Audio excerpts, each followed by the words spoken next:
Oh yeah, we are back here live. It is Charlotte Motor Speedway. It is the Racing Radio's National Championship for the TireRack.com ChampCar Endurance Series. And it's coming down to this, the last 2 hours of the race. Arbank Racing in the pits doing a standard pit stop. I do see somebody, wait a minute, it might be a little bit more than a standard pit stop. As I say that, I see someone jacking up the left side of the car potentially. And it looks like they're down at the left rear corner of that machine. Can you hear me? There we go. Yep, we got you. We got Tiffany on binoculars here. Doc has stepped away just for a moment. Someone running to that car with a jack. They are jacking up the rear, the left rear. They got a tire. Yeah, it looks like they were having trouble with their floor jack, and they might have borrowed one from somebody else's pit. Now they're jacking up the front right. I think they're going to swap maybe those wheels. They might just do a tire change. Swap them around? It could be they're so wiped out that they need to do a tire change. Visceral Racing Group shown not turning laps, and Bavarian Mustache as well. This is it. This is crunch time. This is what separates the people who win races and the people who go home defeated. Arbank Racing is in the pits right now, and they are thrashing to get this Saab back on the racetrack to win this race. It has all come down to this moment. They have parlayed all of their best strategy to make it to this point in the race where they only have to stop for one pit stop, and they are spending a lot of time in the pits now dealing with the front end of this car. Have they pushed it too far? Have they damaged the front suspension? Have they damaged the transmission, the transaxle? It's happened before. It happened at Road Atlanta just a couple of years ago. They were leading the race. Oh, yeah, I forgot about that. It looked like they had it all in hand with about 30 minutes left in the race. They brought the car in. They were done. Arbank Racing has fallen to second place. They just put the car back down. The car is down on the right side. They spilled a bunch of something. They spilled. The EV is over there cleaning up. There's floor dry going down. I mean, they built whatever it is. They spilled a lot of it. Arbank is pulling out of the pits. They're ready to pull out. Whatever it is that they needed to do, which looked like to me, Tiffany, they were changing tires. Yep. Front right and the rear left. Yeah. And at the back of the Arbank machine, they have put down an amazing amount of floor dry. There could have been a big fuel spill there. That would have, I guess. That would have been a lot, but yeah, they may have got a little excited and spilt some. I don't know. Arbank Racing back on track. They've fallen to third place. Wow. But with 2 hours to go, we can bet Damson Racing will have to pit. Simon Says will have to pit. They are cleaning a amazing large area. Yeah, it's about the size. It's larger than a king size bed. It's larger than the car. Yes.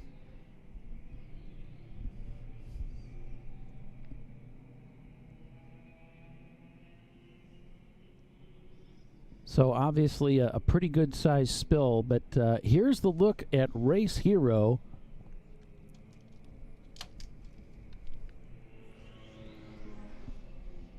See, there's the standings.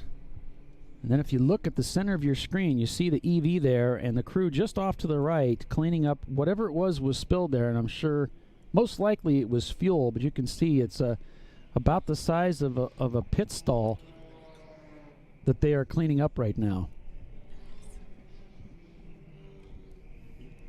So whatever's going on with that car, with the spill and the swapping the tires around, whatever, that really cost them a lot of time. It must have cost them a little bit. They're very good at getting everything done in a very short period of time. They can very efficient. They can fuel fill in a very short period of time.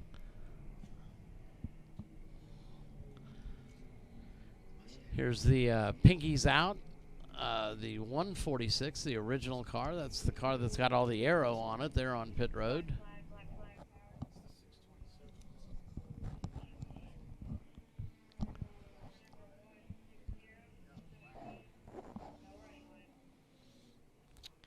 Car's getting black flagged and brought in for not having running lights, which is required. I believe that is the Running Bulls Racing Oh, really? E30. I thought I heard her say 160. That's 662 right there pulling off. 662. We usually have, oh, no, that's 622.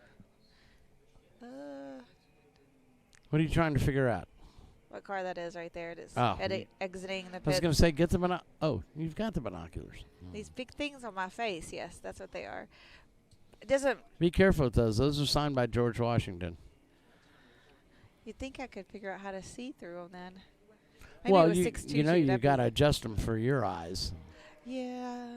Yeah. The there's left that. one's on the lens, and the right one is on the wheel. I got schooled in a little class on that, and then I kind of forgot some of it. So that's your right eye. I could actually see decently well as long as I don't like stick my whole face in them. So the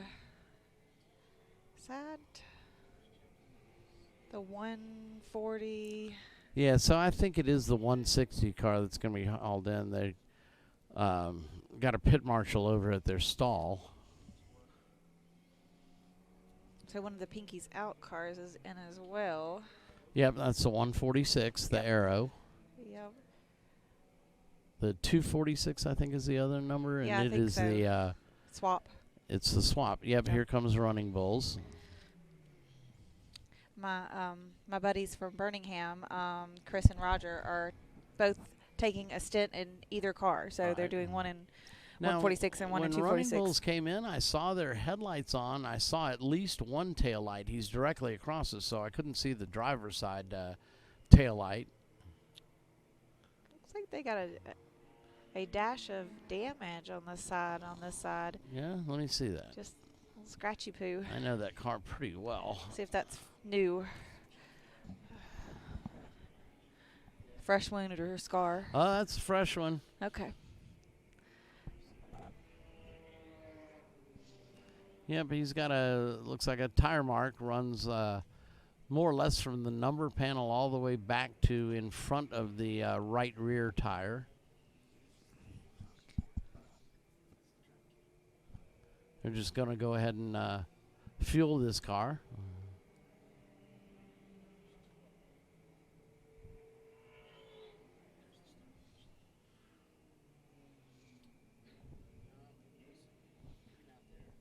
Time-honored tradition in ChampCar is a lot of teams, particularly if you've done your last stop, you're going to start breaking down your pits. No threat of rain, so the easy ups disappear, and you start getting the things that you pretty sure you don't need.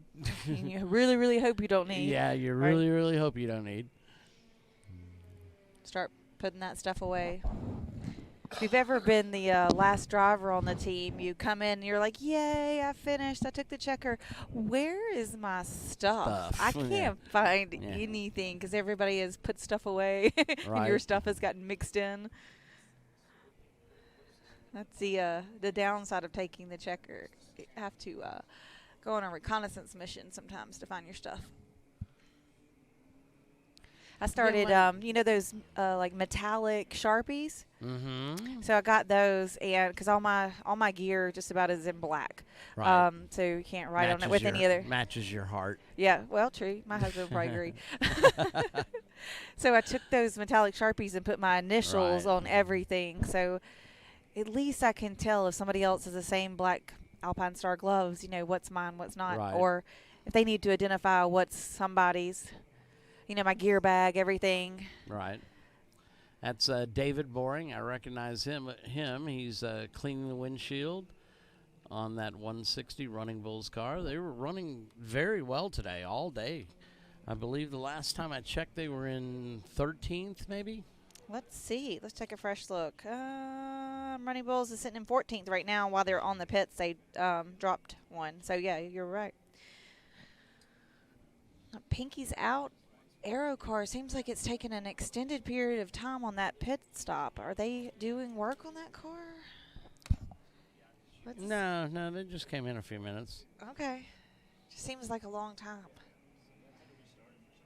Of course, some of these teams can drop fuel so fast that they really just have so much extra time in a pit stop that they literally, they've done everything they need to do, and they have to just sit there and wait till they're kind of within 30 seconds of that 5-minute thing.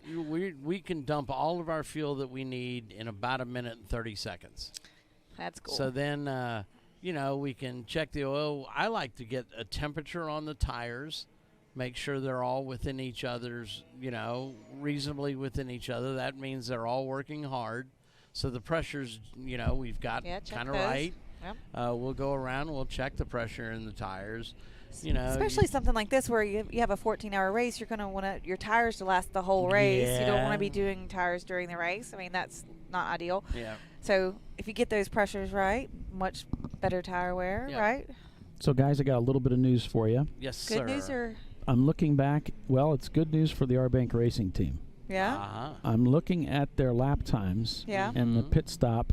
That whole lap cost them 6 minutes and 12 seconds. Yeah. They had a 2 minute and 14-second in lap, so it hurt them a little bit, but not a lot. Maybe half a lap.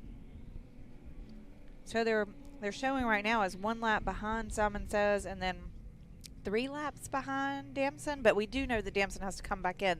They are due for another pit stop before the end of the race. Yep. Yeah, and it looks like Simon Says has to pit too. So yeah, I would imagine so. Running because Bulls, they pitted at 8:05. They had an 8-minute lap, not at 8:05, but they pitted.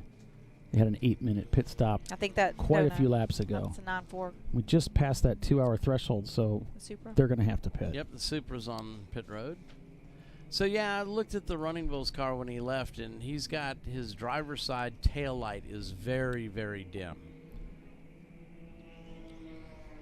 And all those silly little cluster, brake light cluster backup, you know, cluster that BMW made. It's all the lamps look the same.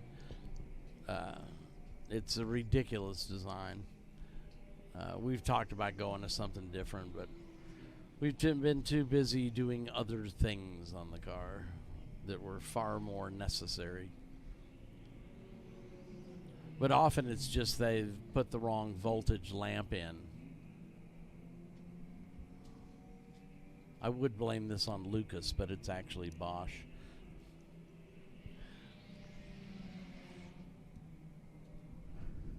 Lucas, of course, is known as the Prince of Darkness.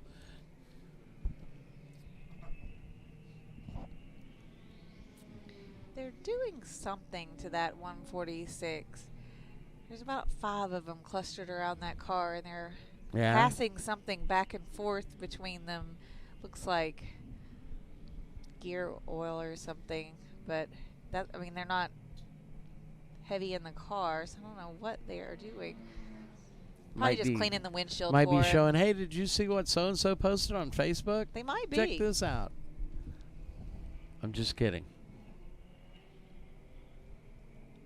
Nobody looks frantic. Nobody seems to be moving around in a hurried pace or anything, so it doesn't look like anything is an issue.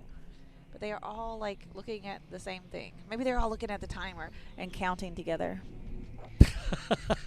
20, 19, 18, 17, go, go, go. Yeah. So just looking at the standings right now, we've got it's Damson Racing, Simon Says, R-Bank Racing, RVA Graphics, and Bavarian Mustache Works. That's your top 5. Then it's Team Jackie Yakes, the 66 car, Visceral Racing Group, Ludicrous Speed, Pinky's Out Arrow. They're in the pits right now. Pinky's Out Swap just got passed by Glazed and Confused. Then it's 9-4 Motorsports, also in the pits. Then it's Thunderbolt Racing. 14th is Running Bulls. Then in 15th, Glazed and Confused. Then it's All Roads Racing, Maximum Effort, Bad Brains Racing, the Hokey Pokeys, and in 20th, Soggy Bottom Boys. Then it's Plan C Racing, Brew Crew Racing, Munich Speed, Tag, Cheap Thrills Racing, and Leviathan Motorsports in the pits and in 25th.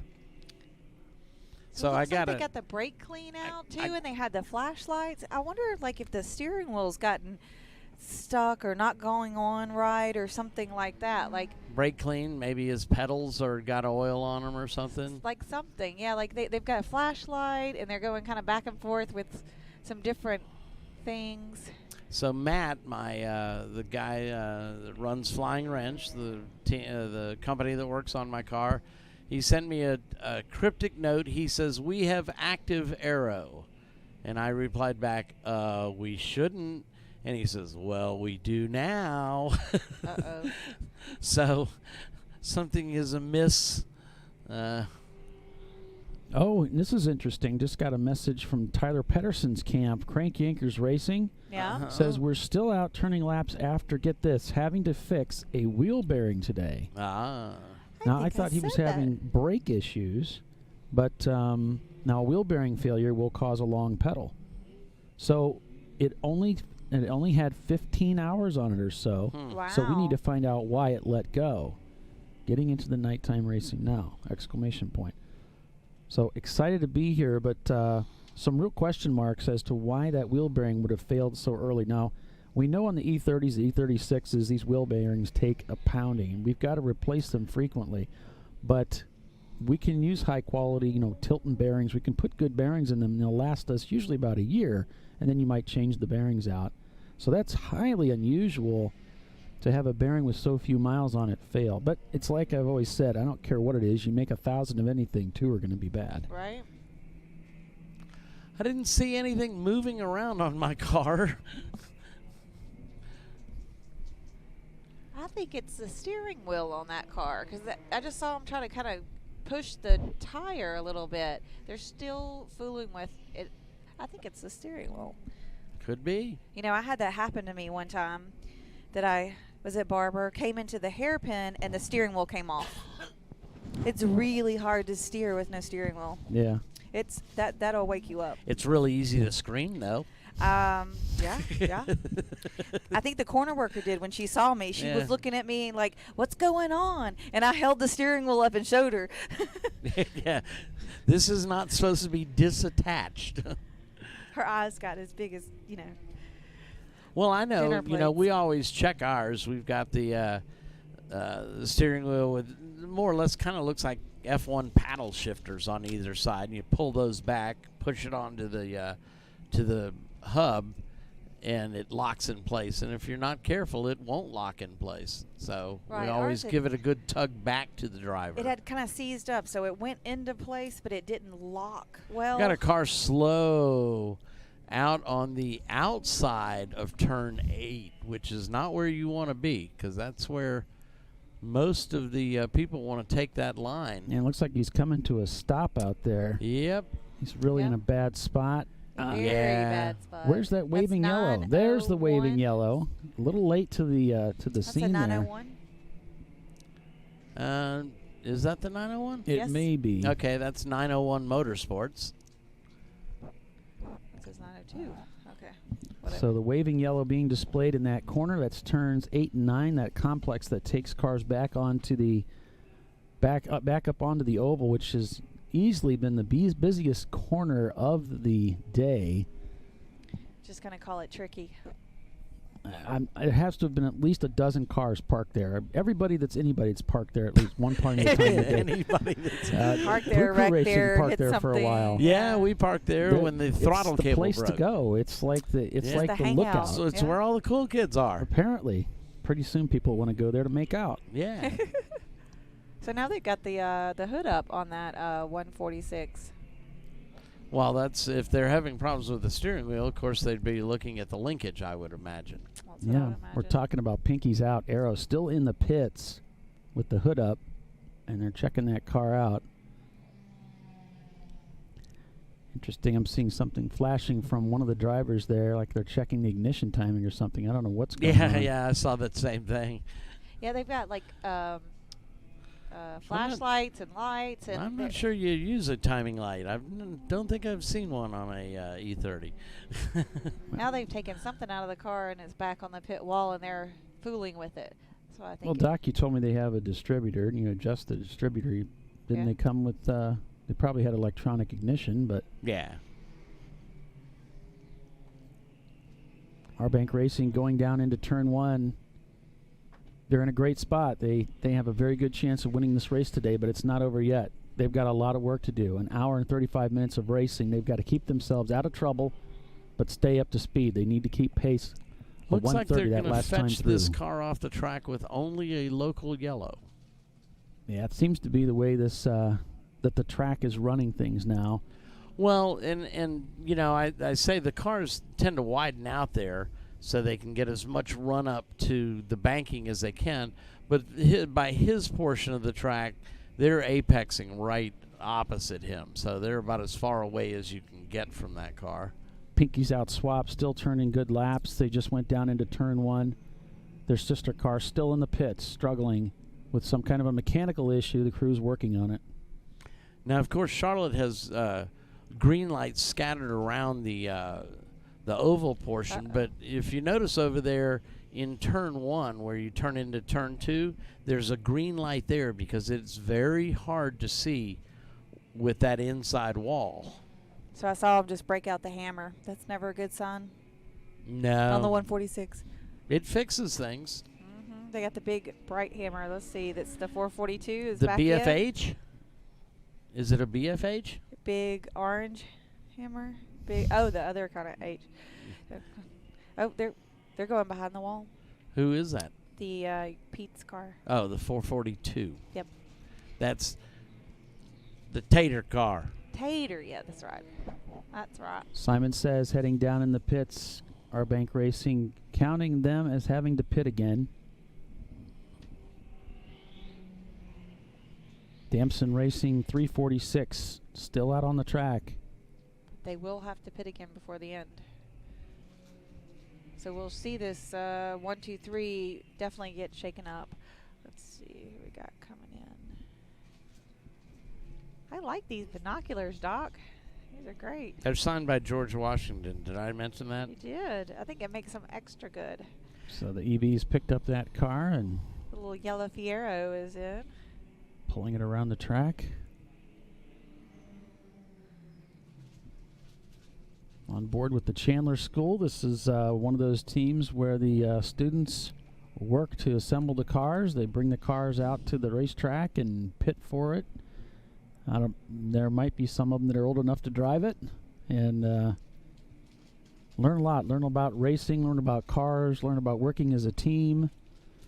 Many valuable lessons that they'll carry throughout their lives. How to spend money comes to mind. Yeah. There's nothing like racing to teach you about spending money. Yeah. All right, so the Pinky's out. Aero car is rejoining this race. Evidently, they got fixed what they needed to do. My curiosity is piqued. It's a shame we don't have a pit lane reporter.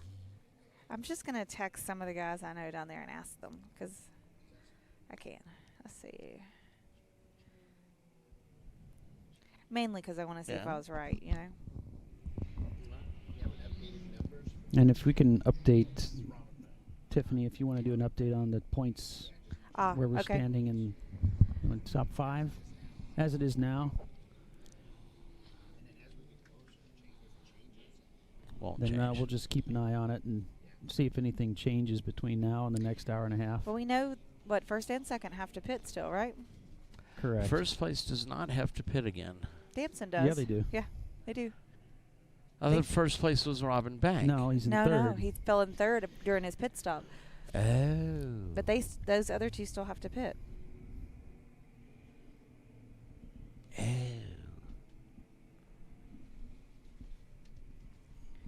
Okay, I'll put numbers together. Thank you. Appreciate that, Tiffany. We've reached the bottom of the hour, so we're going to step away for a break. Looks like we're going full course caution, folks. So before we break, let's find out what's going on.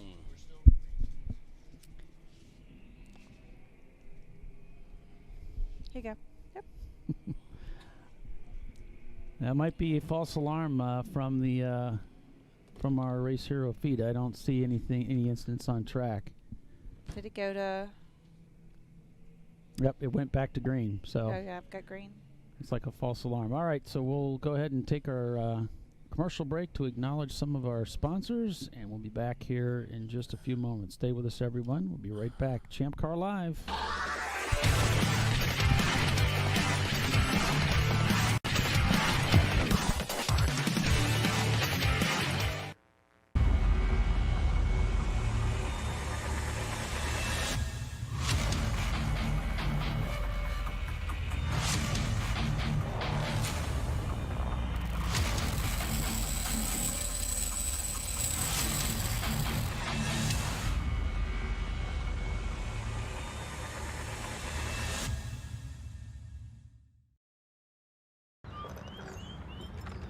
think I'm going to try buying tires online. TireRack.com can help you with that. I guess I could buy the same ones I have. No need to guess. Our tire decision guide gives you all the right options. I mean, I am no tire expert. You don't have to be. We've tested and rated thousands of tires. Answer a few questions and you're good to go. Someone should invent a tire decision guide or something. Can he not hear us? TireRack.com, the way tire buying should be.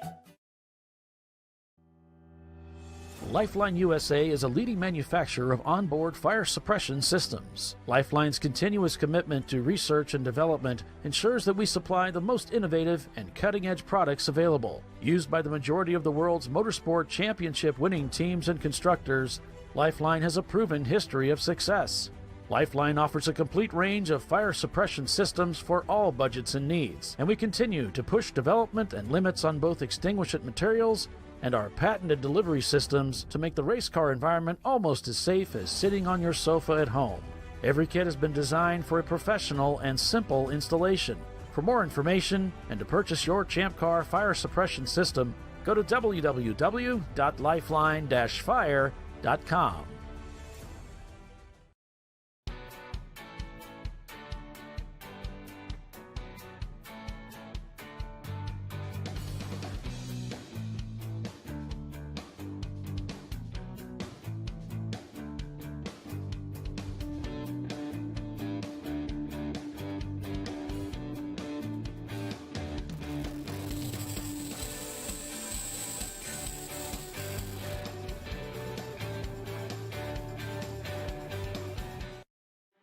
Frozen rotors from Diversified Cryogenics deliver increased performance and a higher level of safety while significantly reducing braking system costs.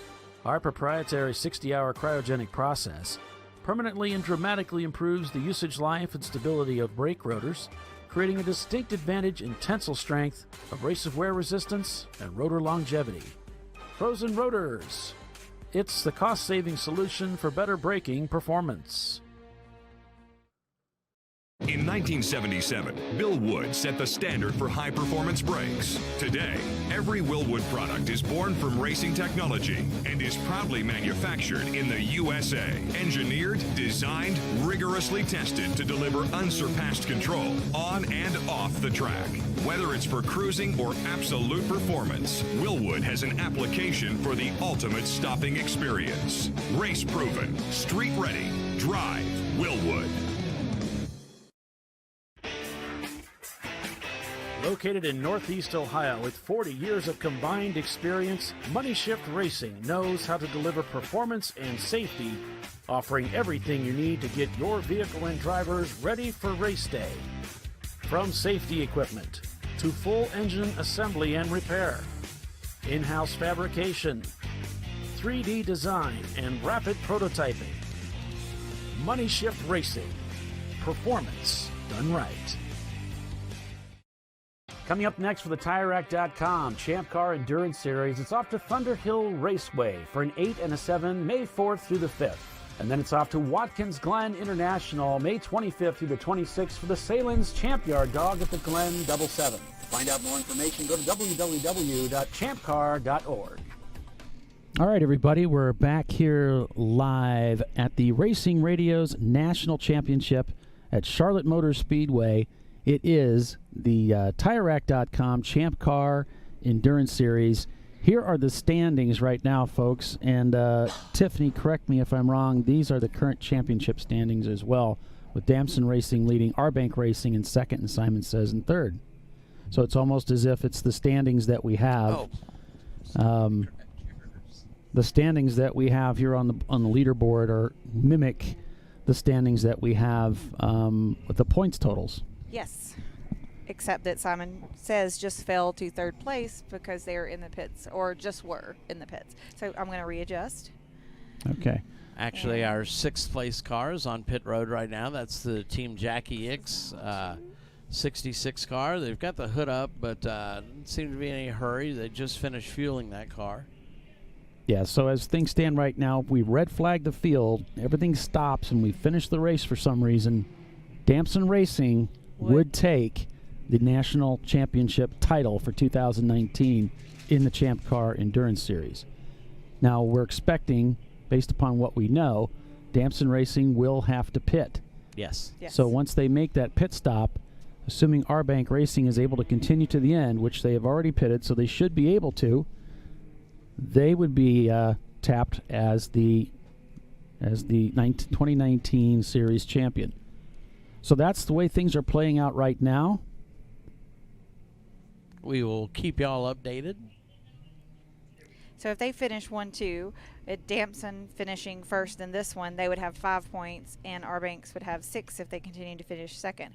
Once Damson pits, though, if those swap, their totals will swap as well. Yes. Okay, we are full course yellow. Dun, dun, dun, dun. Now that will definitely be a benefit to Damson if they come in now. Absolutely. That is going to definitely, and really hurt Simon Says because they just came through. Right. And this is why these teams stretch this thing out as far as they can go. Yeah. And does anybody know what's going on while we have this? Nope. Okay, I'm going to. The cars are really going slow on the banking. Yeah, that usually I mean, they means came to a there's- stop on basically exiting 8. Okay, we got. I don't see anything moving yet. there. Let me s- So we'll look around the track and see if we can see anything. Looks like I'm looking at the officials' eyes to see if I can see where they're looking. see where they're looking, and they're looking all over the racetrack. So they might be trying to find it too. No, I'm kidding. but The they're flag stations have certainly called it in. Hmm. It's over here on the inside of 8, driver left. There's just a car. You can see the headlights underneath the Charlotte Motor Speedway sign. And that's where an emergency vehicle is stopped. You are correct. And it looks like the pace car is out It up is. in turn 1. And she's waiting to pick up this field. I'm very proud of our racers. I mean, when that yellow came out, they're doing almost like what we'd call the purple 35 at VIR. A lot of cars on pit road. And to be Oh, expected. those cars that were coming on pit road were Oh, kind of wow. holding up the field, as it were. There's 6 cars in line. One of them I would suspect is certainly Damson. So there's RVA It'd graphics. be crazy not to come in. Yes. Yeah, it's 5th in line. It's coming in right now. Here they come. They're going to take advantage of this. Now, how fast that field moves around and or they clear? They've got that. Let's see. They got that car hooked up and they are moving it now. Now, That was quick. I see the pace car out. The pace car, of course, is told to pick up the leader, but The leader's in. So that would be our bank. yes, they're just going to pick up the field. So I think Jackie waved a few cars around. I'm not really sure. I can't hear what her instructions were. So we came in really quick to check something. We're already headed out. We barely stopped. It's pretty cool to see from where we are. I can see race control to my left. We're not going to put a camera on it, but there's 3 tiers of officials working together. ChampCar, both in the top tier and the lower tier, and the track officials are in the middle. Yeah, sitting. And They're they are all splitting calling Chelsea. and talking between each other as they're working this. Mike Chiswick, the CEO of ChampCar, and Bill Strong Bill's happens over to be there as bothering well. him. Bill's bothering him, and Mike's trying to do his job. That's My pretty money's much on how Mike he, to slap him. That's pretty much how he operates with us too. I with believe. radio in hand and calling Come on, Mike. calling take a swing at commands, it. talking not only to the So there's crews, an but issue also on the talking Damson to. car. Okay, just They- a moment. I'm finishing. Also talking to the people who are on pit road, his grid marshals, giving direction. Go ahead, Tiffany. They were trying to fuel and something happened. So now the fueler ran around and got something that looked like a hose possibly, and they are trying to put it in the gas in the fueler neck. It looks like they can't. It looks like they can't put gas in the car. Okay, That would be which car are you looking at? Damson, the Damson. leader. This one here. Yeah. Yes. Okay, and that's the 433 car? 346. The one Damson. that's leading. Okay, yeah, 433 is Damson. 346. Yeah, that's a different car. No. This is I 346. guess wrong? 346, excuse me, I'm looking Yes. at the wrong number. Okay. All So right. that is the leader right now and the leader of the championship right now, and they are having an issue fueling. That's a disaster. I mean, this was perfect Okay. for them. Up they're shucking Now they another got it. fuel, so they've got it under control apparently. I've had in the cold weather, I had one of my caps snap. Could be something like that, and it got stuck in there. I don't know. Looks like it's working now. But he was fooling with it for a good 30 seconds at least. I was just trying to see if I could get Mike to take a swing at Bill. This is a perfect opportunity. It really is a good opportunity. We could see it live.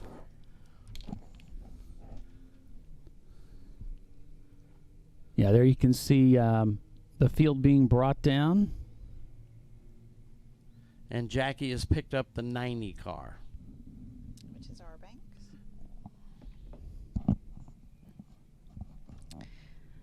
This is an absolute disaster for Damson with that fueling issue. What seemed But golden. they also got to stop under full Yes. course caution, so they're Yeah. still a lap, 2 laps ahead of our bank. Right. But I mean, you must have known that guy had a heart attack when all of Oh. a sudden they start having problems fueling the car. It's like, what? Crank anchors in the pits too, and the crew is over the wall without fire protection. They're not fueling the car. They're looking at the left front area of the car. Looks like Looks like they're rubbing on the door skin area. they're Like jacking trying the to. car up. Maybe they're jacking the car up. Yeah. They're looking at that left front. Now there's an issue with the tow truck over here. It was pulling that car, and then they made it, I don't know, 100 feet, and then they stopped. Maybe there's another car over there. We can't quite see where they're parked. There's a Sunoco sign in the way. So I have your lovely binoculars, and it looks like they're trying to reattach to the car from the other side. Oh, he broke the tow strap. My Or pet his peeve. Tow hook. Actually, broke. well, yeah, they pulled our bumper off at Barber, but that was not Barber's fault at all. That was our fault. So it looks like they're trying to attach But to the rear of that car. boy, now. that bumper was under a lot of tension, and it really flew when it became disattached from my car. That's a Got big some chunk air? of metal coming Like a at you. slingshot. So they're attaching to the back of the car? Yeah, That doesn't sound like a broken tow strap. No, it sounds like a broken tow hook Yeah. or bumper. Well, now there's another wrecker headed out that way. Jackie's brought the pace Oh, they got car the- out. is that She's the on the flatbed? back stretch right now with the field. As the remaining competitors are Of winding course, Damson through has rejoined the 8 field. and 9. They're And not they going to. all go up onto the This is oval a now. bad break for our bank racing. There are a few stragglers trying to work their way around the infield to get caught up with the back of the field. This caution going so long is really going to it really has benefited Damson. They're still a lap and a half ahead. Still trying to get caught up to the field, I'm betting, as they're working their way around the Damson, infield. he's picked up the pace a little bit from what Jackie has the field at. Now, ChampCar asks you during a yellow 50 to 75% of racing speed. Yeah, here's where they're coming by these EVs, so they have to be particularly careful. Yeah, they're giving them a wide berth, and the EVs are way down on the apron. Yeah, the two cars that we're watching that just came out of the infield went high on the high bank. Yeah. After they got out of 8 and 9. Now they've dropped down to where the white stripe is. Meanwhile, Jackie bringing the cars down the front straightaway. And there's our bank racing up front. They're going to take another lap. There's ludicrous speed back about 5 cars. There's Pinky's out arrow. So Damson is about to catch the back of the pack. Yep. Another EV around NASCAR 4 approaching as Damson's catching up now to the back of the pack.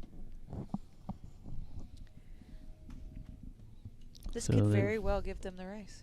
close the distance. Very much so. This puts Arbank Racing down 1 lap from Danson Racing, who's caught up with the back of the field. Now, of course, Arbank's going to have a clean track in front of them. Yes. While Damson's going to be trapped behind the whole field. Entire field, all rather bunched up. They will. They're at the absolute back of the pack. They Yep. just crossed the start-finish line, and Jackie is winding through about halfway through the back part of the infield. So this will be quite a challenge. Arbank obviously is going to have to go full tilt 100% to try and catch and what surpass a great deal. them. He's got a clean track in front of him. He does, So but that's when his you, hope. when you look at the lap times, however, Yeah. they're pretty much equal. Well, remember when we were under earlier full course yellows, times were dropping by like 6 seconds for these cars carving through traffic. So with Arbank with a whole full head of steam, You think he's going to do a lap and a half? Huh? He'd have to lap. I don't. Damson. Yeah, I don't think he can lap Danson. We've got one heck of a race on our hands here, folks. Yeah. It's all going to come down here these last hour. How much longer do we have to go? An hour and 12. Hour and 12, okay. Hour 12. Unofficially. Yeah. Okay, so I'm going to double check these standings. But I do have official notification from the tower. We will check her at 11 p.m. Yes. So that's how much time they have to sort this out. to decide who's going to win the national championship. 1 hour. And 12 minutes-ish. it's going to be a fight to the finish. Yes. Somehow Arbank Racing's going to have to because they're 1 lap point them. apart. Not just catch and pass them, but they have to get a lap back too. So we're getting word from timing and scoring. Looks like we're going to do 1 more lap under caution.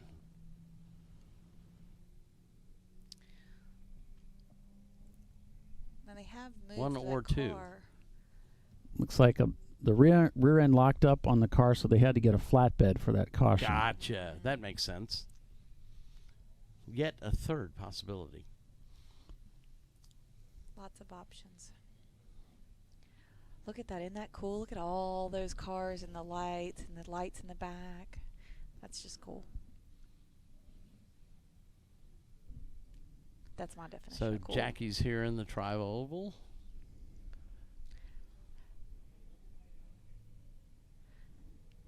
Jackie so nicely checked my belts as I went out today, tightened them both up. Yeah, when she's not in the pace car, she works pit out, checking timers along with, I believe I saw Jimmy down there. Yep, he was there. Phil was there earlier too. I would imagine that means Ray Frank is operating pit in, and Jay tends to walk around. Yep, I've seen Jay everywhere today. She's much nicer when she's doing the belts and not yelling at me. Because you tried to pass her when she was driving the pace car. Yeah, there was that. Does she remember that? I didn't tell her it was me. There's a whole team that can take blame. That's something you hope they forget about, but Yeah. they don't. She was hot. Yeah, but she was hot. I was like, well, I wasn't in the lead. That did not help. Oh, no. No.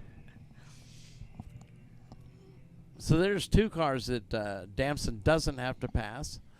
The Firebird, the 86 cars, rejoin the tail, and then so is Crank Anchors back there. Laps of honor in their Ford Mustang. This is the team that puts disabled veterans into the race cars to compete with us on the track right now. Following the field around, ready to retake the green flag. Huge chain of events that have just unfolded here. It looked like Arbank Racing was queued up for the win, but this full course caution turned everything on its ear when Damson pitted under yellow to make their pit stop and get back out without losing those valuable laps. Just changed everything. It looked like it was just completely set up for Arbank. Well, and you know, the racing gods take and the racing gods taketh away. They do. I'm sure Arbank has benefited from some full course yellows before. Right. And they've had it taken away at the very end, too. We'll just have to see how I mean, both cars still have to finish the race. So we still have we have an hour and 10 minutes. anything could happen. Oh, absolutely. So, yeah, we're showing Damson. Again, these are unofficial. Up 2 laps on our bank. So it's Damson Racing, R Bank Racing. Simon Says, RVA Graphics, Bavarian Mustache Works, Visceral Racing Group, Ludicrous Speed, Team Jackie Yakes in the 66 car. Then it's Pinky's Out Swap, Pinky's Out Arrow, your top 10.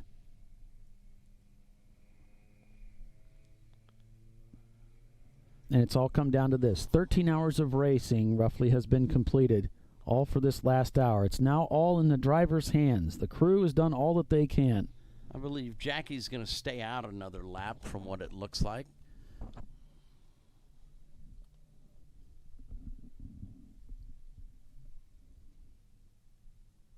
The final load of fuel has been put in the cars. Nope, pace lights are out, and she is on pit road. She so we sneaks are into going the green. pits. And you can tell our bank, you know he floored at this. He's going, go, go, go, go, go. I'm just imagining. Our Bank Racing gets a good little jump heading down into turn 1 for that clear track that he was hoping for. What are you owing about? Cars are my car piling just down made into a turn pass. 1. Diving down on the inside of 1. Successful? Though. Yes, it was. Okay. It was against running bulls. Oh. Had vested interest in the outcome.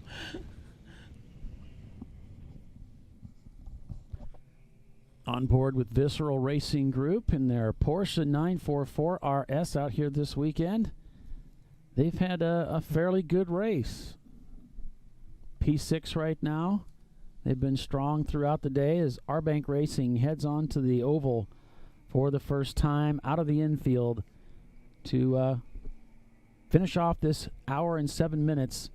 And frankly, they've got a big hill to climb on their hands right now if this goes green to the end. So looking at our lap times, I've got our bank.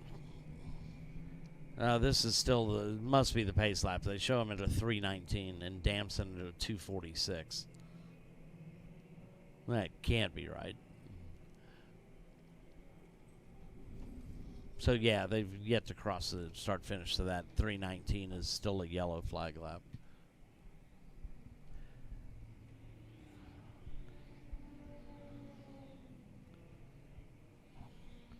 Our bank turned to 130 that lap. We'll see where Damson Racing comes in. Again, he's got to work through the entire field. I mean, he doesn't have to, but you know he wants to pass him. He wants to put as much distance between him and our bank as he can. He's passed 1, 2. Damson's passed about 6 cars so far and turned in a 140. So again, about a 10-second difference with traffic versus the clean track in front of you.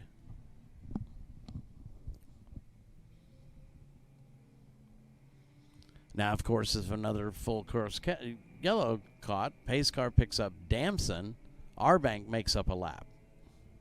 Yep. But then Damson's in has a clear track, and our bank's got to work through several cars. Yeah, we've had our fair share of full course cautions here. It's certainly reasonable that we could have another or two. Absolutely. Anything's possible. That's what my mom told me. Was She's she a smart right? lady. No, she also told me I was special. She was right about that. Yep. You're watching ChampCar Live with Paul Veltum. That's me. You've got Doc Waldrop, Tiffany Alexander up here in the booth with me as we call the race. I think Bill Strong's still bothering Mike down there. He's just hanging out, and this is it. This is exciting. I mean, everybody is watching what's going on here because this is the championship race, the big race of the year, and it's a nail biter here. It's changing by the moment. Damson and our banks are separated by 1 point in the championship. So how they finish here is going to determine how they finish in the championship standings. And again, this is all unofficial.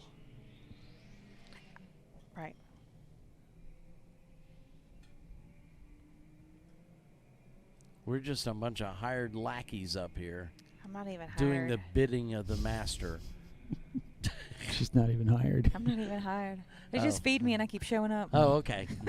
Well, somebody's got to dress this place up. They got to provide relevant. Like a stray cat. Well, I mean, somebody's got to provide relevant content. You certainly do that better than me. I just tell old stories. But nobody tells old stories like you, though. I mean, like. Yeah. Aw. No, you get all weepy-eyed. Damson Racing turns in a 134. Of course, they're back in traffic. Our bank a 130. Now they turn a 131. They want it bad. Simon says a 132. Well, the car is capable of turning faster lap times. They think. both turned 127s. But Sorry, they're not able to turn mid-yawn. those out now.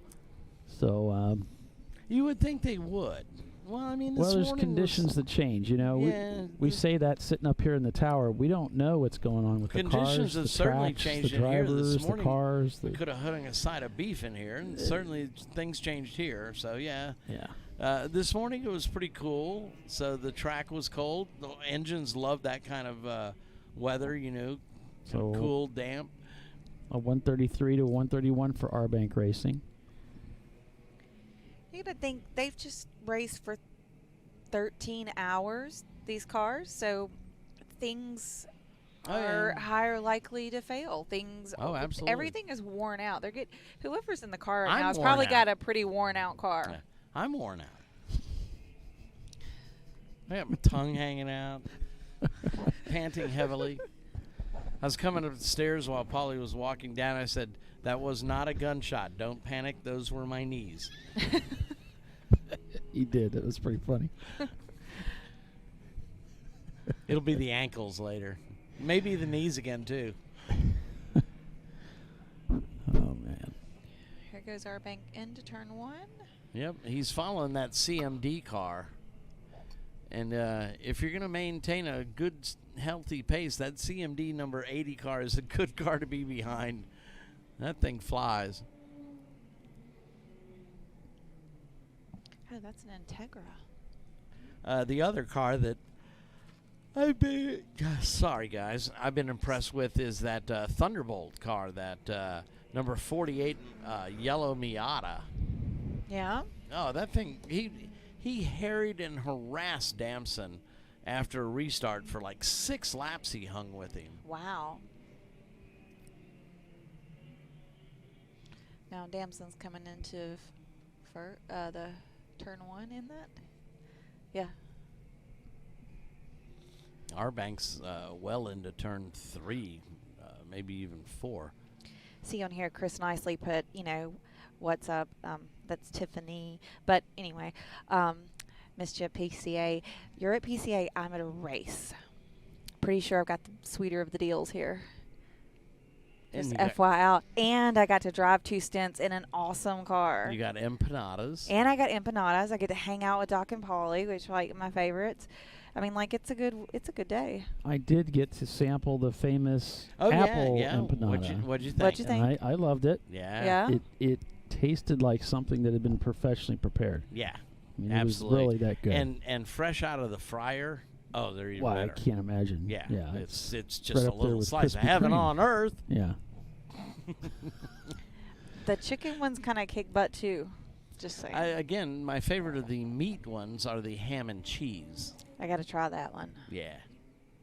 Well, with that little tidbit, we're going to take a break for 5 minutes and thank some of our sponsors. We have many of them, more than get thanked in the commercials. One of them is Krispy Kreme Donuts. But so we'll step away here for a quick break, and we'll be back here in just a moment. Stay with us. Don't go away, anybody. You're watching ChampCar Live.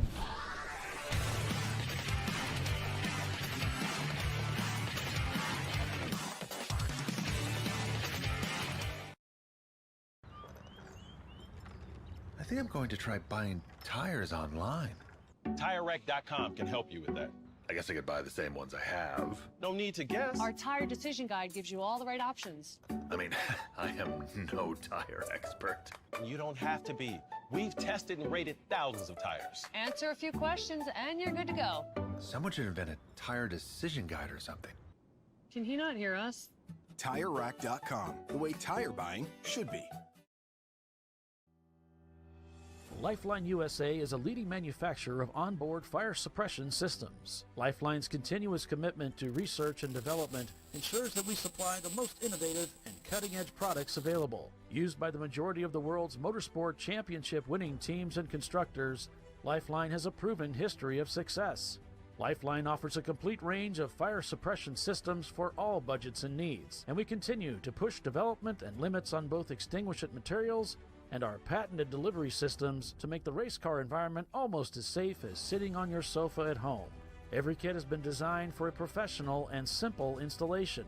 For more information and to purchase your ChampCar fire suppression system, go to www.lifeline-fire.com.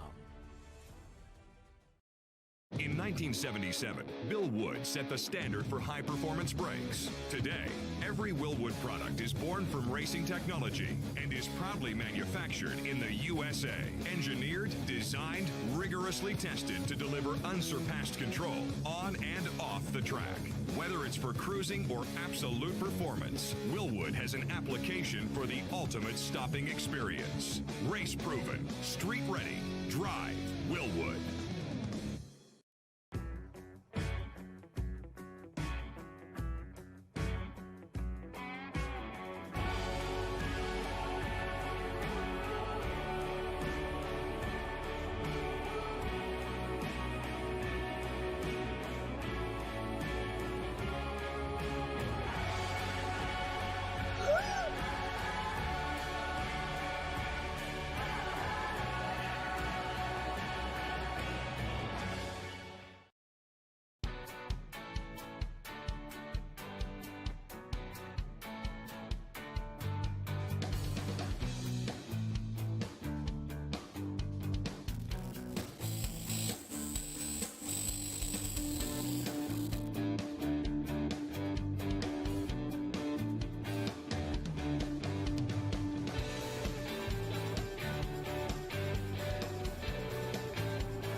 Discovery Parts is a veteran-owned racing and safety equipment company located inside Atlanta Motorsports Park in Dawsonville, Georgia.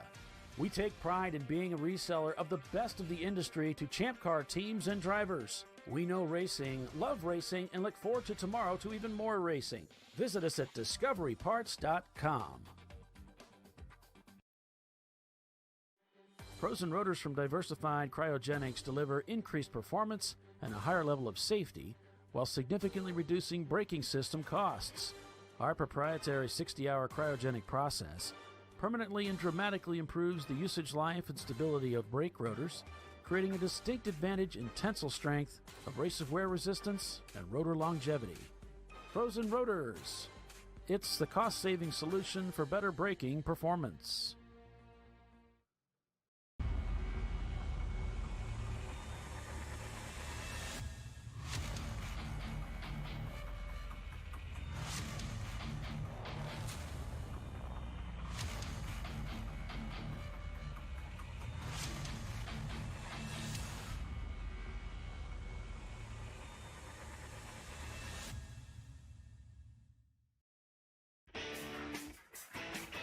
Located in Northeast Ohio with 40 years of combined experience, Money Shift Racing knows how to deliver performance and safety, offering everything you need to get your vehicle and drivers ready for race day.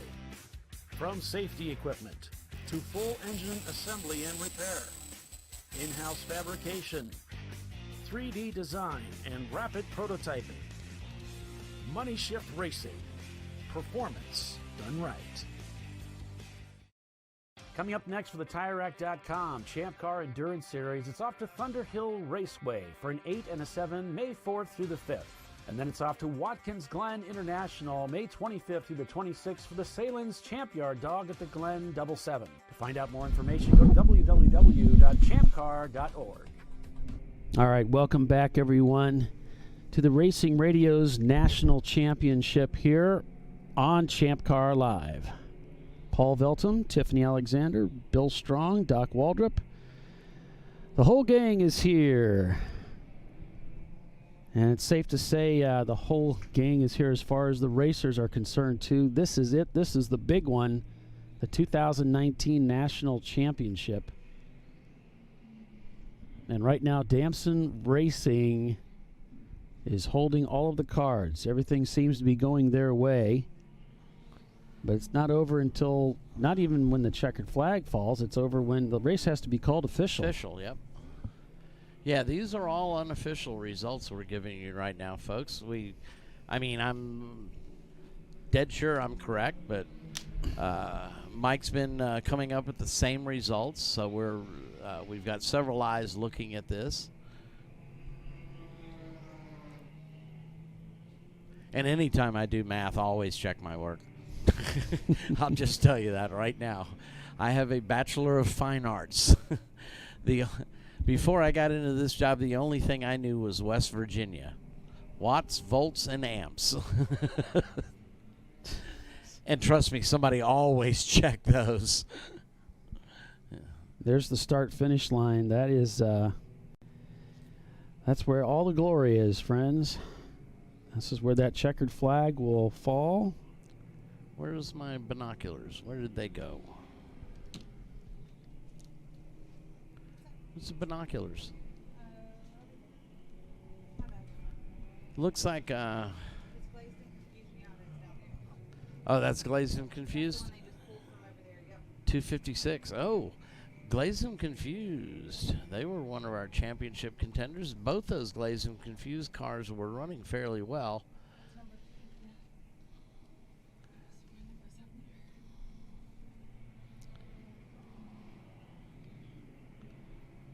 Just under an hour now from the finish of this race. 445 laps have been turned.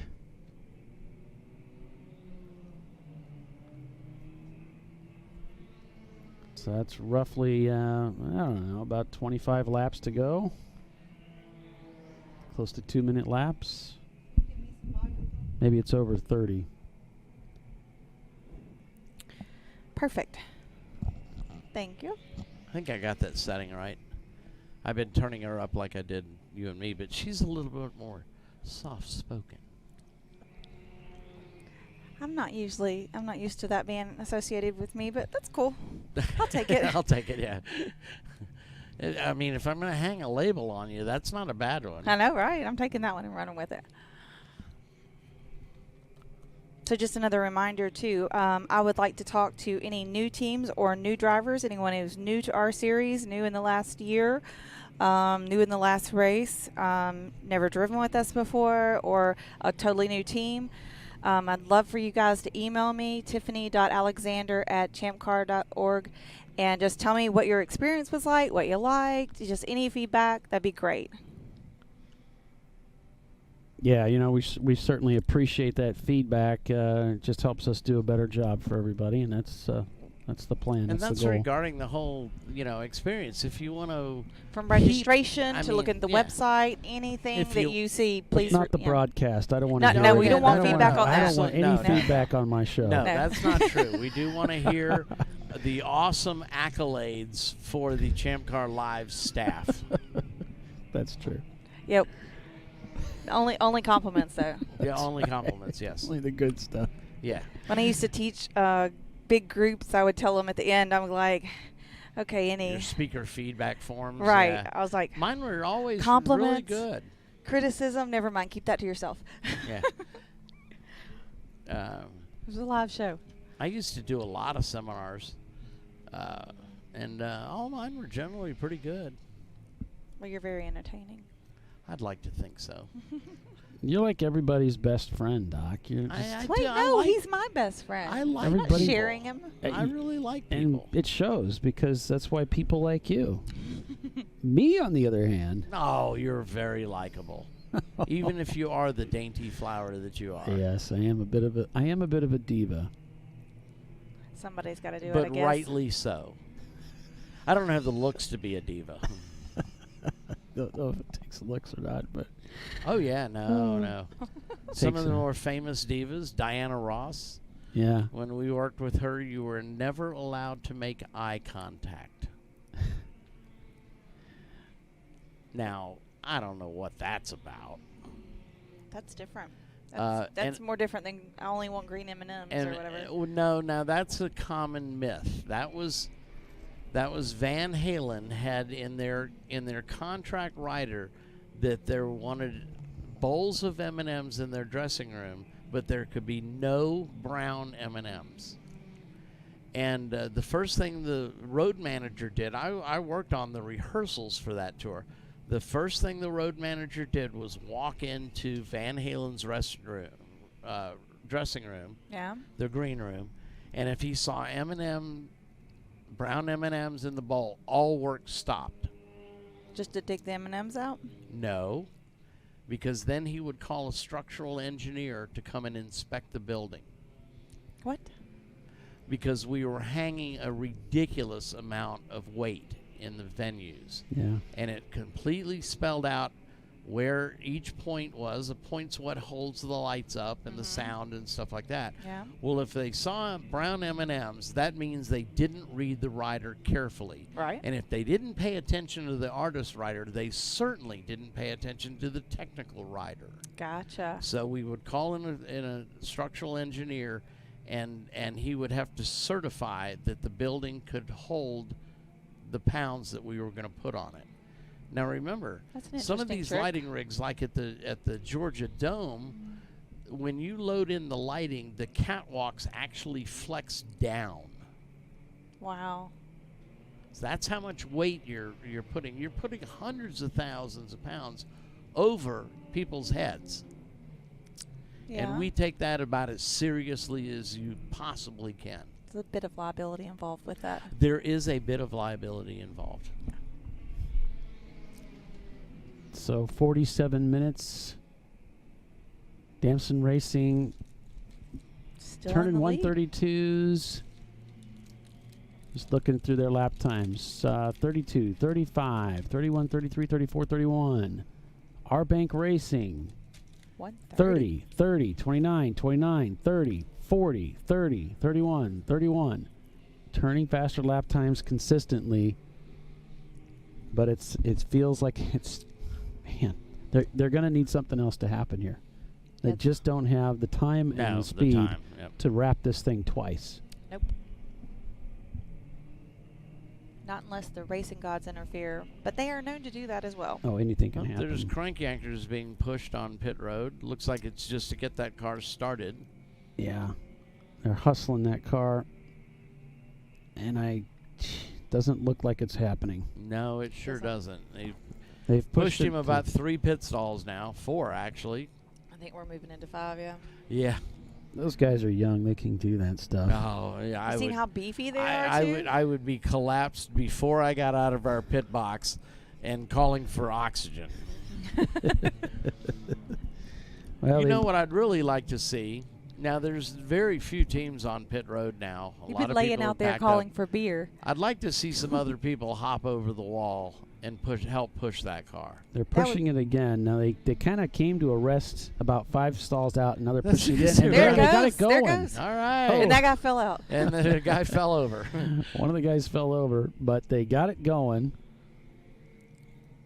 And I think that's my buddy Kip Mitchell who took the spill. Kip Mitchell is responsible single-handedly for getting me involved in this series. Really? And you still speak to him? I kid. I've told him many times I owe him Now, a I have a beer. lot of friends of mine that won't talk to me anymore that were on the original team. My dad said, "You owe that guy a beer. You know that, right?" I said, "Yeah, I do." Well, you know, of course, That the or a old, punch in the arm. Either way, right? the old meme joke is get your kids involved in racing. They'll never have money for drugs. Man, I'm on top of the world right now with ChampCar. Are you kidding me? Yeah. This is the best. 9-4 Motorsports on board with those guys. They've really had a pretty decent day. Now, you know, we talked to Brian Peely. He said, yeah, we had a lot of contact out there early on. Didn't like that. No, because that car was spotless, and that's one of the things, you know. Well, it's always spotless. You tell your guys, go over and look at that car. You ever notice there's not a scratch on there, you know? Well, that's because they fix it after every race. He doesn't let anything. Well, we fix our cars after every race, but it's mostly with the BFH. Yeah, he's body shopping that car. Yeah. You know, he's full tilt. Laps of honor, Ford Mustang in the pits, strapping in a new driver, disabled veteran. I mean, I'd love to body shop my car, but I just don't have the budget for that. Also, they kind of have a reputation for not having contact. Yeah. So. Yeah, I mean, the 840 Lexus SC300 here looks like it rolled off the showroom floor. So they're in process of getting that driver out. Simon says off somewhere. So he's hopping out. Looks like they'll stick another driver in there. I don't know. It's showing him salmon. Yeah, well, we've had some glitches with the display as it comes.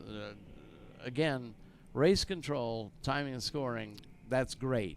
It's the interface when they send it out and it comes back to us that's been a little wonky from time to time. That happens. You got a new driver socked in there. I mean, you got to admit, Oh, yeah, there they are right there. I'm a little wonky every once in a while. You're wonky in a good way. An entertaining way, at least. I try. In fact, a lot of people claim I'm very trying. Speaking of trying people, Bill was talking to me yesterday. He said that we needed to bring up comb overs. That we were going against comb overs. We want to make sure that you knew about that, Doc. I don't have a comb over. What the hell? I'm gonna go find him and hit him. This is all natural hair there, buddy. It's all gray for a reason, too, Bill. I want to follow you and video it. For most of that. Look, you want to tug on this stuff? Come on. I know. I want to follow you in video when you whack him. He's thrown down his headset. He's marching out of the press box to go talk to Bill Strong. He fluffed his hair in front of me. Oh. I'm pretty sure that's all I original. came by all this gray hair naturally, and most of it is Bill's fault. If not all of it. So Damson Racing out front by about a lap at least over Arbank Racing. Simon Says is in second. RVA Graphics, last year's championship team winner, in fourth spot with Haven't Bavarian had the race Mustache that in they fifth. wanted. No, they were looking for the here win. last year. Yeah. They won here last year. They also won the championship race at NCM. Yeah. And decisively. That race at NCM was pretty exciting too, because it was 9-4 Motorsports chasing them down in the Supra, and they just ran out of gas on like the last lap. Brian and I talked about that, and at one point we were really working the calculator. We didn't have this cool spreadsheet that we do now that I can't remember the exact details, but if so-and-so passed so-and-so, that put so-and-so in the championship because it took away a point. You know, so it was kind of crazy there. It was close. Of course, we've had our last hour drama here as well. Arbank looked like they were cruising to the championship. I mean, it just looked like they had it in the bag, right? Now, of course, we've still got, 45 minutes to go, something like that? Yep, 40. I lost my internet signal too many times. I didn't fire mine up, so I don't have a monitor to look at. Well, you're in luck. There's this whole race out here. I mean, there could be another full course yellow. Yeah, and that really could mix things up. And, of course, you never know what's going to happen in impound. Right. No, yeah, and if you're not familiar with our nothing. impound, well, I wouldn't say that. Well, typically there's not a problem. Typically there's That's not. Yeah, so what? But all the cars, the first 3 cars are required to, the cars that are called into impound, it's your class leaders and the first 3 place cars. They are required to jack up the car, take off all the wheels, and open the hood and open the trunk. And their logbook is displayed on the windshield so people can look at what they've done to the car. About the only thing that competitors can't do is climb underneath the car. But correct me if I'm wrong, not just do they have to abide by all of our standard rules at impound, but our championship winners also have to kind of clear the car that it is the car that they kind of qualified for the championship with. It has to be relatively the same car. But that's done mostly at Tech. That was decided before they were published as eligible for the championship. Okay. They wouldn't be able to change anything after that either. No significant changes. It's for the most part, it's going to be dealt with at Tech. But then if someone was to protest you at the end of the race and say, hey, but wait a minute, what about this? Right. Then that could throw a wrench into things. Yep. And we have seen cars protested at Impound, and we've seen the results from that. And as has been said before, and it will always be true, the Tech guys don't know everything about every car that there ever was. Right. But a competitor can come up and say, wait a minute, I've got photographs. I know you did this or had that, and let's talk about that. And that spotlights are on you, buddy. You better have a good answer. Yep, you better get out that top hat and cane and start tap dancing, huh? That's right. You'd look like what was the frog that was a character for some network? Yeah. Oh yeah. That like was was it Hanna-Barbera? No, it wasn't Hanna-Barbera. Well, Hanna-Barbera had a frog, yeah. He would sing, and then he'd but he would only sing when he was around the man, and then when the man would take him to the theater to perform, and he would do nothing but just croak. That's funny. Oh, it was hilarious. I love that. That reminds me of my old dog. She did all these cool tricks until somebody was watching. And I'm like, hey, look what I taught my dog to do. And she just sits there. She wouldn't do anything. Look at you like, what are you trying to do, human? Yep. This is no dog and pony show. I had her all these cool tricks, right? You leave a dog alone with a psychologist, and guess what we do? We teach them things. And then Chandler behavior modification. Looks like Chandler School's in the paddock area there, but driver in the seat. And we've got Team Jackie Gates, the 66 car, out there on track. They've had a really good race, too. That's an easy car to spot on track. I just looked up. It's like, oh, yeah, that's him over by that massive video board. Well, they're in 8th spot right now. I'm watching Simon Says. They're running up right near RVA Graphics and Wraps, I believe, the Jackie X car. I was going to say, I just watched Simon Says and 9-4 Motorsports barreling down into Turn 1.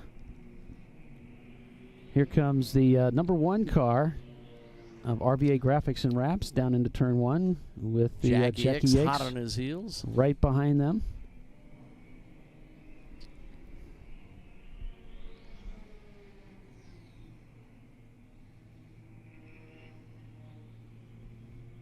And there's a look at the view that we see looking out of our window off to our left as the cars head down the front straightaway from NASCAR 4. They drop down onto that somewhat flat straightaway.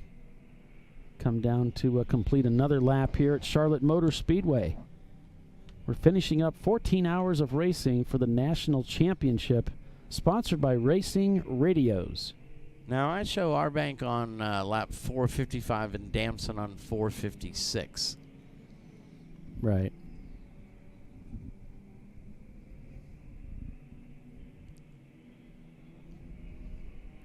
So, yeah, I think they're about a lap and a half. Crank Yankers still out on track turning laps in that machine. They had a little trouble getting it started in the pits. Push started it, got it going. They got their men out there for their final stint, I'm sure. I'm going to go over and ask Mike a quick question. Alrighty. Pinky's out. Swap comes by the start-finish line. Both those cars having a good day of it. Then it's the 66 car, Visceral Racing Group and RVA Graphics. 1, 2, 3 going down in turn 1. RVA Graphics gets passed by our leader, Damson Racing, going into turn 1. Lets them go down the inside. Let's see how far our Banks is really behind him. 1 lap plus.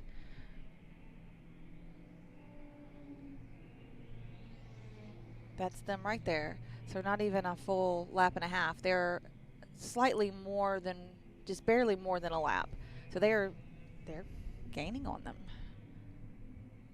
Yeah, 127's the fastest lap times for both of those cars, but Crank Yankers, R-Bank Racing turning a 130 to Damson's 132, both fighting their way through traffic, but as we've seen earlier, it is R-Bank Racing that's turning the faster lap times.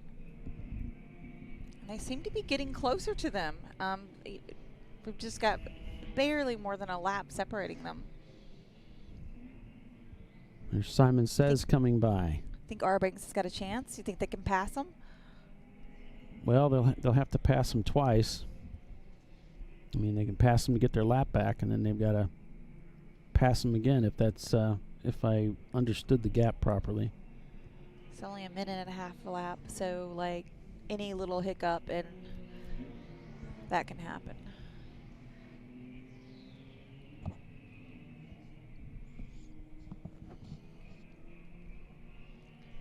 It's going to be a nail biter to the end.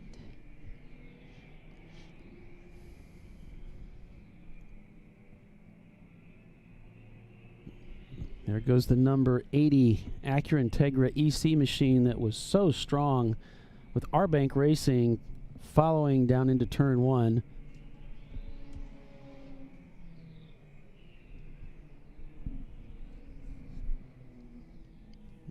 Brew Crew Racing down the inside of Ludicrous Speed in their MR2, taking turn 1.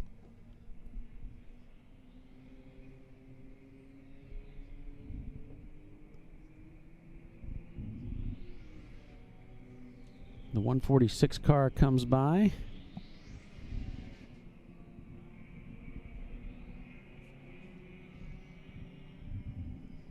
Looking for that 346 machine for the gap.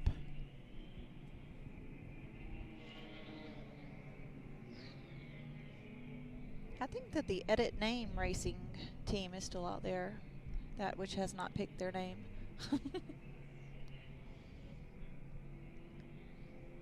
Never quite seen that before.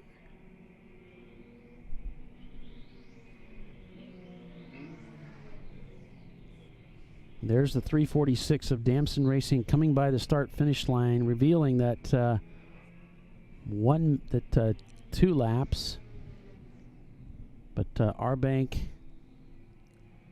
continuing to work to close that gap with still 30 minutes of racing remaining. Here they come to cross the start-finish line. Ooh, 128. Really starting to turn on the heat now. 128.1.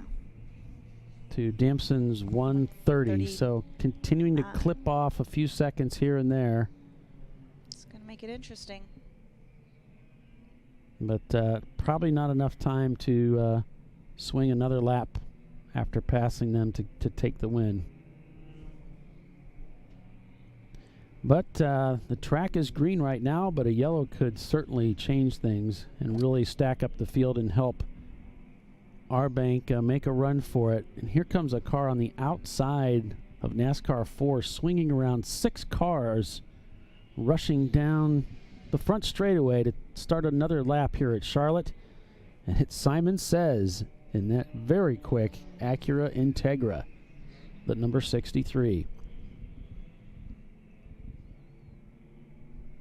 I was thinking, you know, that last pit stop, Damson had some issues with their fueling. I wonder if they got enough fuel to last at the end of the race. Ooh, that's a good question. That's a real good question. We will see. R-Bank Racing coming off of the oval onto the front straightaway now, drops in real close to the wall that time, real close to the grass on the left side, crosses the start-finish line with a 131 that time through.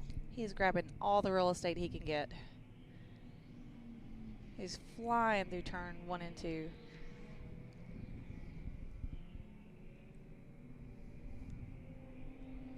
When you stop looking at the concrete walls that are on either side of the track, like, it's a really fun part. Oh, we've got a wrecker on the track progressing through turn 8 and 9, and they've got they have a car on the rope It's a red E30, it looks like. Yeah, it Catch might the be number. 901. It looks like the 901 car, but it doesn't mean that it is. I agree. It looks. Back on board with Team Jackie Yates and their Mitsubishi 3000 GT. It's got a big wing.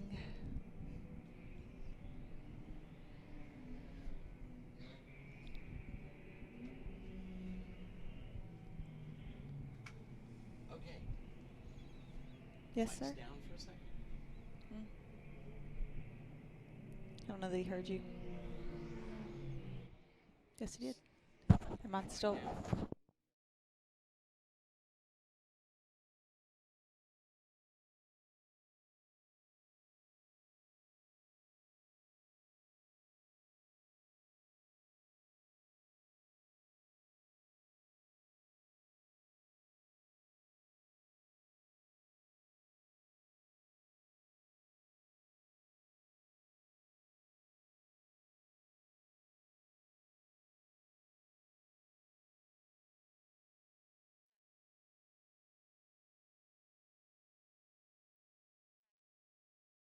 Three. Is that the same one? I don't know. Is Edit Racing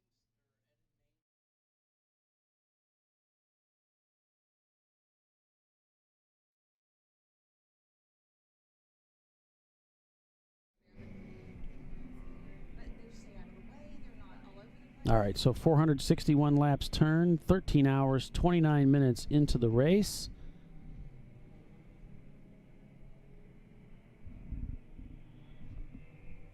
And one of the things that we've talked about in numerous events, it certainly is.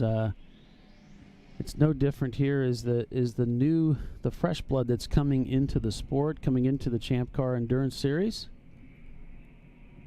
And I know Doc's been doing a great job of sort of tracking that to keep an idea of just how many new teams are coming in, signing up for each event. And we've had upwards of 20 to 30 signups that were new for some of these events. Thank you. And we'd like you to email us too if you're a new team or a new driver, even if it's an existing team but you're new driver to the series. I'd love for you to email me at tiffany.alexander at champcar.org and just tell us how your experience was, what you enjoyed, everything from the registration process. Did you do an arrive and drive with the team? Just like to hear your story and how you got involved and what you thought of everything. That's tiffany.alexander at champcar.org. Or you can, if you're on the website, you can just email the board with, that goes to me too, and everybody. So we'd love to hear your feedback. Yeah, I mean, and that's one of the niches of the organization is you can go racing, wheel-to-wheel racing with zero track racing experience. You do have to go through a driver's school that's just a Friday night session before the race, but you know this organization caters to those new incoming drivers, and that's why we have so many that sign up. Well, you know, Polly, this is not a sport that was always open to everyone. No. It was people. You had to have money, an inn, a family, whatever. I remember. I've always loved racing in cars, and that. It took me years to figure out how to even do a track day because I just didn't know how the process worked, and it just wasn't readily available information. I wasn't in a car club specifically. And ChampCar just makes it easy for you to figure out how to build a car, do an arrive and drive with the team, and get out here, volunteer, learn how it works. Like any kind of way you want to get involved, there's an option, an avenue. And we try to spell it out pretty clearly so that, you know, you can get involved. So there's no reason if you want to go racing, if you grew up wanting to be a race car driver, that you can't get involved. Yeah, that's absolutely true. And we've talked about this multiple times, and you kind of touched on it there, Tiffany, about the whole arrive and drive thing. And what is that is you can go racing without having to have a race car. You don't even have to have your own racing gear. There's companies that will rent you the gear. So you buy like your gloves, I think, and your socks is all you need to buy. You can rent everything else, I think. You can rent everything else and go racing with teams that will welcome you. You pay, it's usually like around $1,000. Some teams will charge a little more, some a little less, depending on the venue and the team. And you can go racing. Join in on a team and go racing. And there's many of them that will welcome you, even though you've never turned a lap wheel to wheel before. So you can find all that information out. You can start out on the forums. You can go to our website, and there are teams there that specialize in renting seats to newer drivers. And so, yeah, it's definitely a possibility, and you can fulfill that dream of wanting to go road racing. Some of the teams, the drivers are also driver coaches. They'd be happy to work with you, teach you a few things. So it's just a really cool way to get started. Yeah, it's all right there, readily available for you. And if you're not, some people aren't completely comfortable with jumping in behind the wheel and going road racing right away. Right. So there are instructors that you can get connected with. You can start out with HPD, track days, and instructors like yourself, Tiffany, that I know you're not trying to pitch yourself, but it is a service that you do happen to offer. Right.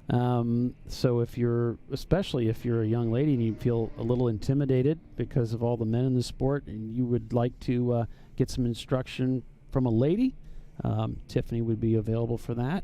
So there's just a lot of opportunities that you can take advantage of to get involved in the sport.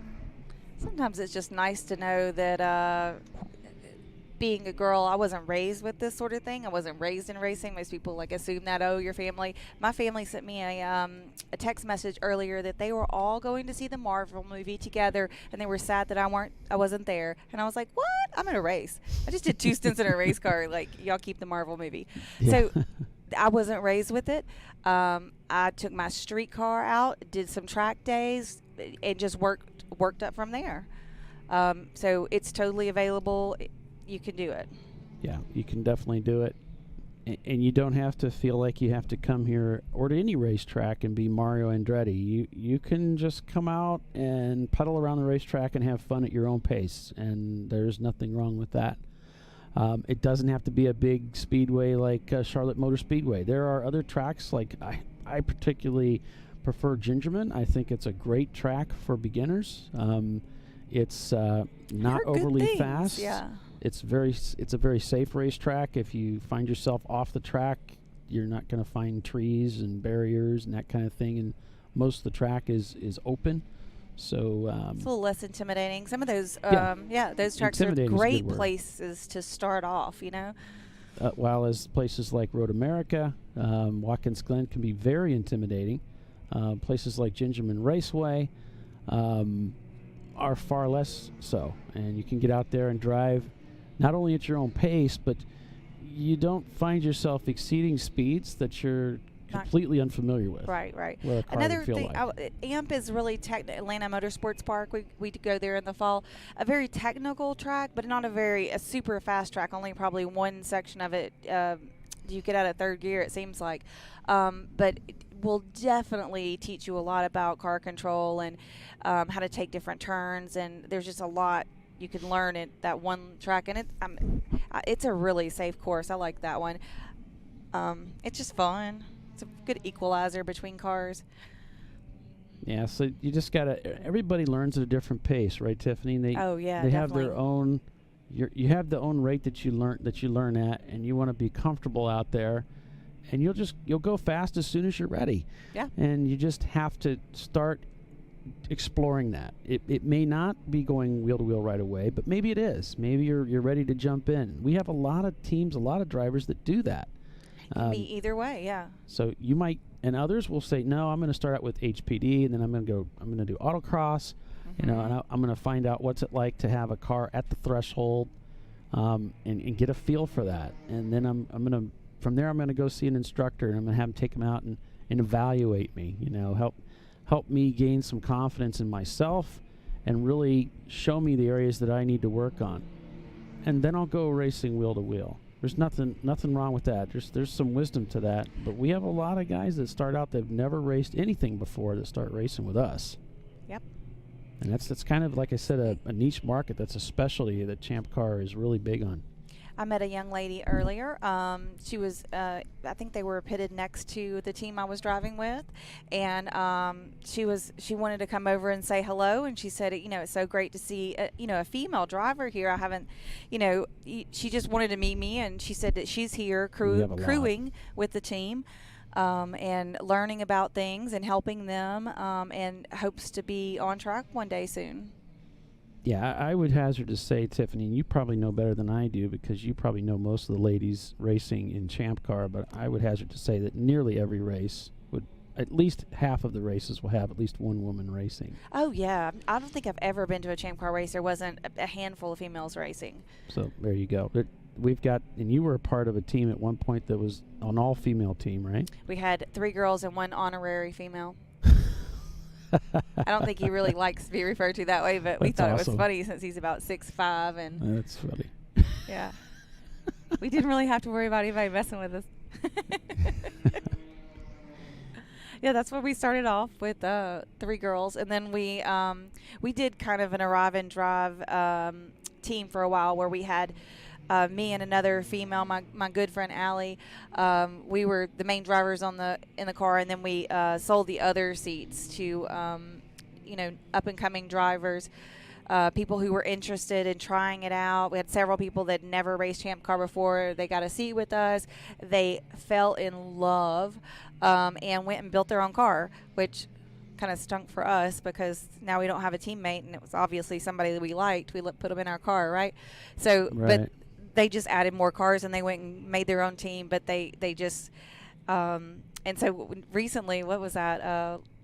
Barber last time I drove with a guy that drove his first ChampCar race with me at Daytona several years back. He rented a seat in my car, and then he did the same thing. He went home. He's like, I got to do this. This is awesome.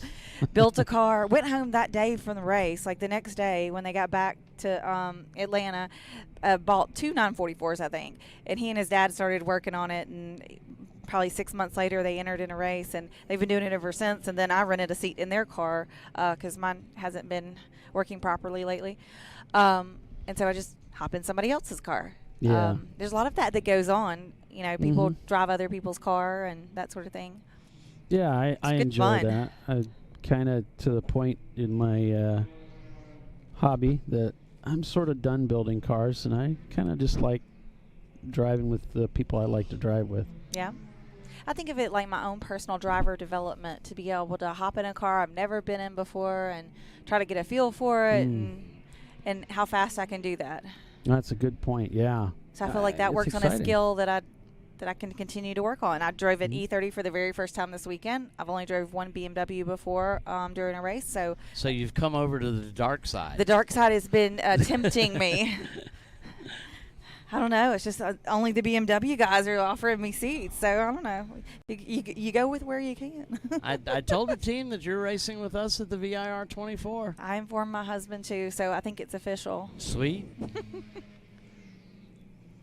Well, if you can, that race is in August. If you can work in a spare day on your way up there, you're more than welcome to stay up at the lake. Oh, that'd be awesome, yeah. We got Damson Racing leading this race with R-Bank Racing in second. Simon Says is third. RVA Graphics is fourth. Bavarian Mustache Works is fifth, with Visceral Racing Group in sixth. Let me see the binoculars, please. Then it's Ludicrous Speed. Team Jackie Yakes, the number 66 car. Pinky's Out Swap in ninth. 10th, it's Pinky's Out Arrow. Those 2 cars nose to tail. Having a pretty good day of it. I'm sure they'd like to be a little further up. 9-4 Motorsports in their Toyota Supra back in P12. Running Bulls in 13th. Hey, Polly. Yeah. Look at Race Monitor. Okay. Race Monitor, you mean Race Hero? Yeah, that one. What they were am I- on the Damson and Arbanks were on the same lap for a second. Yeah, they're really close. They've been doing that, but that's because of where they're on the track. Yeah. Yeah, but I think he's catching him. Well, he's catching him. Yeah, but he He's doesn't got to have go a whole nother lap. He's The, catching him. the He doesn't have time's gonna run time out on to. him. We got about 15 minutes here before we checker it, and he's about a lap and a half back. Well, not quite a lap and a half. Barely. I mean, he's like It's about one a lap. Yep. Yeah, it's about a lap. He cut the lap and a half to a lap. Yeah. So even if he passed him, he would have to pass him again. He'd have to come back around the field. Might be pushing it a bit, huh? I'm afraid so. It's that old cliche. Ran out of time. Didn't quite have enough time to get it done. And they've got the faster car apparently. Their running times are a little bit quicker right now, but might not be enough. Those full course cautions just fell. The luck went the other way. That's it's just the way it works sometimes. Yeah. They were able to just take advantage of it. I think Arbanks really played the cards the best way. Damson just got lucky. I can't really. Honestly, I really don't remember the name of this team being around before. They may have raced with us before. They may have been racing with us for 3 or 4 years, but the name does not ring a bell.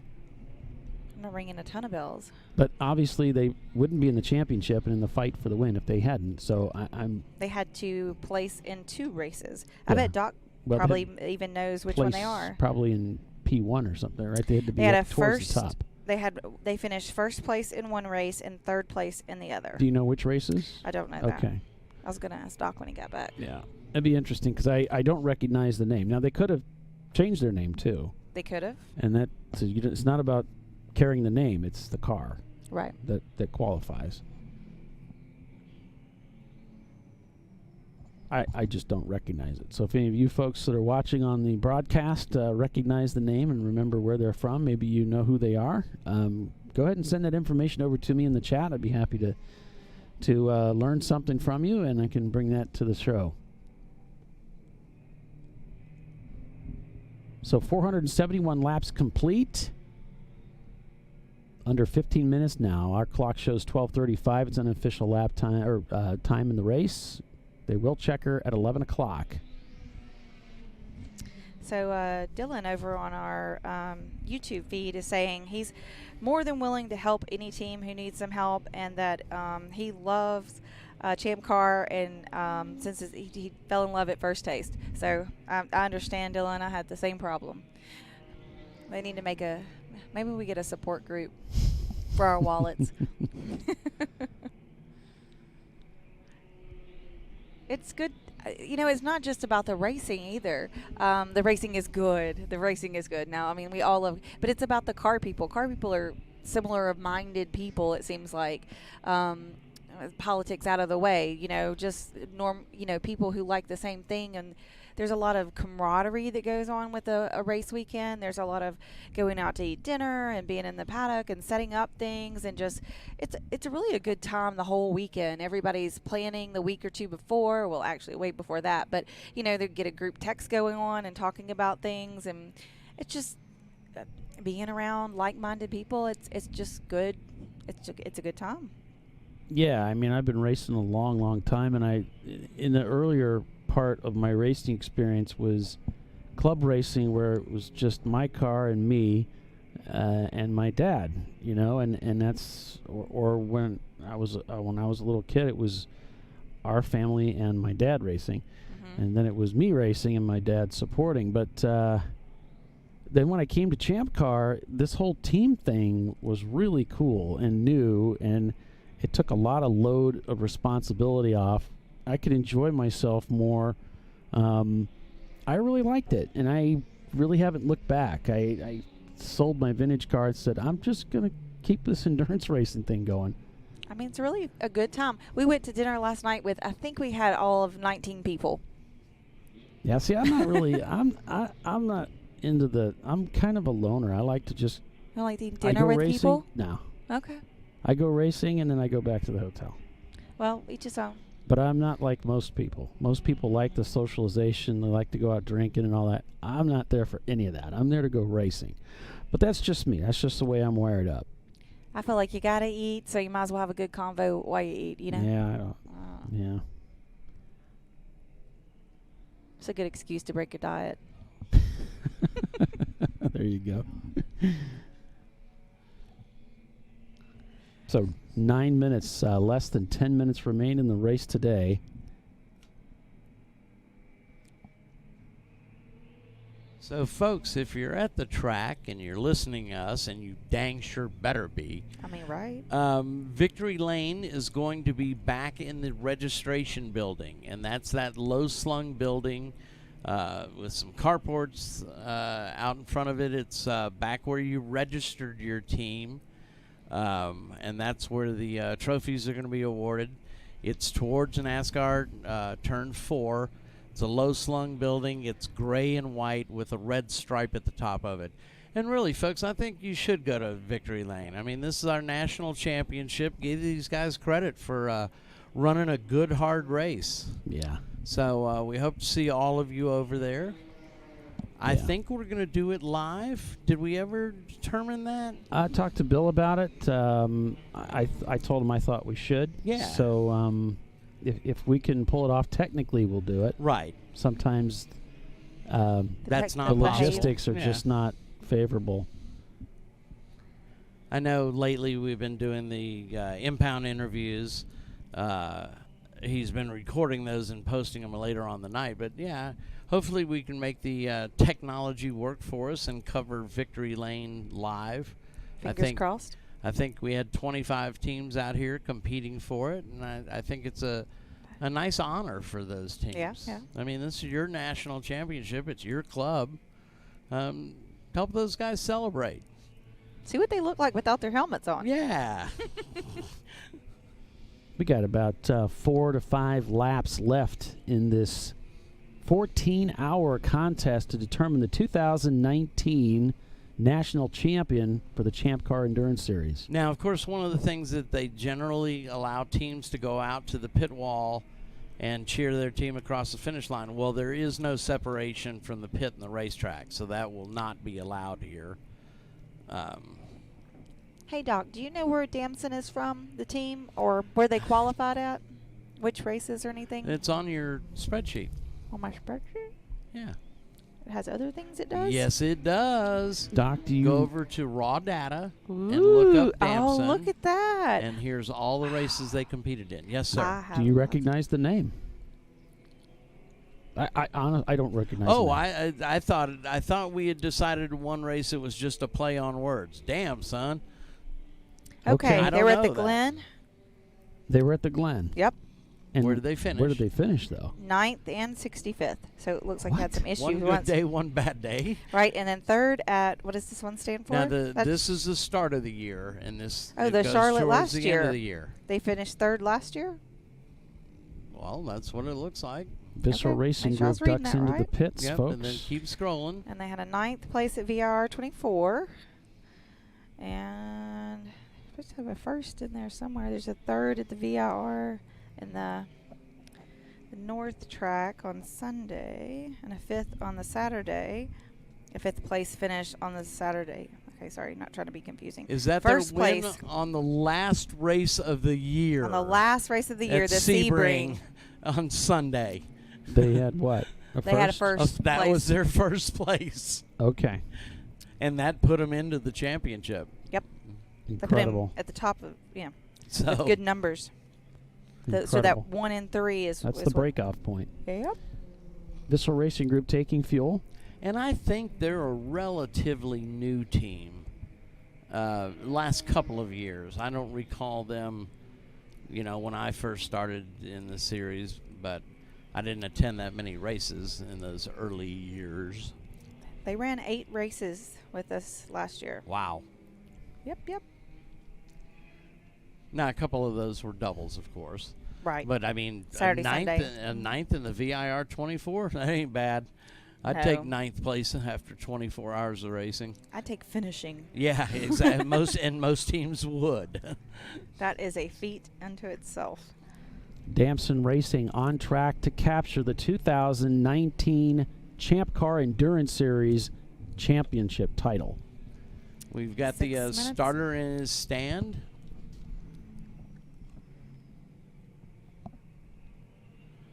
This one's almost done, boys. I'm looking down at my pit. All my guys are standing there at the wall.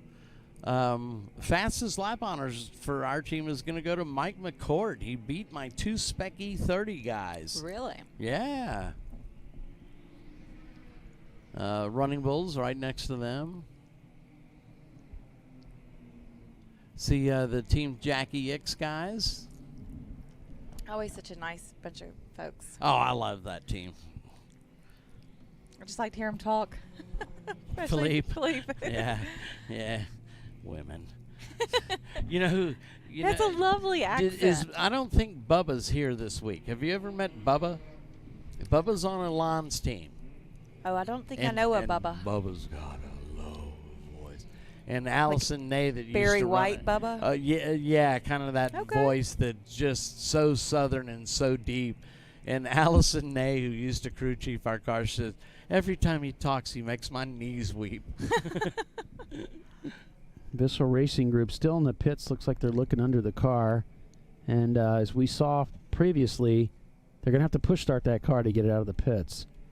And evidently that's a common 944 problem. I learn something new every day. Yeah, It is. unfortunately. They got a nice Porsche banner flying over their pits. That's cool. And here they go pushing. The 944 we started racing in taught me how to push start very well. I've got very, very good at it. Yep. They're underway on And Margaret Walsh chimes in that Damson won Sebring International. Yep. Where does she know where they're based out of? Yeah, if you know any more, Margaret, let us know. I'd like to hear about it. Coming down to the final few minutes here. Just 3 minutes on my clock. 8, 9, 10. So race control will be calling this gentleman down in the flagger stand, and he will give them the 1 to go finger. And that is usually the index finger. I think he looks like a pretty happy gentleman. Yeah, so what they do is they're calling around to the corners. He's verifying the 1 to go. And so what they're going to do is they're verifying where the Damson car is, the leader. Right. All radio traffic stops except for those corners calling in. Right, so they're basically tracking him around the track. I see Bill Strong down there ready to get him crossing the finish line and taking the checkered flag for the race and the national championship in the ChampCar Endurance Series, sponsored by TireRack.com. We'd like to thank Racing Radios as well for sponsoring this race. Racing Radios based out of Forest Park, Georgia, down near my area. Oh, yeah. Great group of guys. They've helped us out over the years. They've helped a lot of our competitors out over the years. It's not the cheapest product, but you get what you pay for, and we love our Racing Radios setup. And the radio can be so important in the Oh, car. I yeah. remember when we first started out, we didn't have radios. Run a race without one, and Yep. you'll, yeah. So we're watching the start-finish tower, the flagger there, as they're tracking, and there it is, the 1 in the air. 1 lap to There go. you go. Damson Racing crosses the start-finish line. He holds that first finger out for 1 lap to go for Damson Racing. And the checkered flag is in hand. Corner workers calling out the position of that car as he progresses around the racetrack in that machine. He or she. He's in turn, just exiting 4 at the moment. Making his way down that short straight on the infield before heading in that fun little part of the course. Dun, dun, dun, dun. 6, 7, 8. Finishing up 14 hours, the Racing Radios National Championship race here at Charlotte Motor Speedway. It has been an exciting one.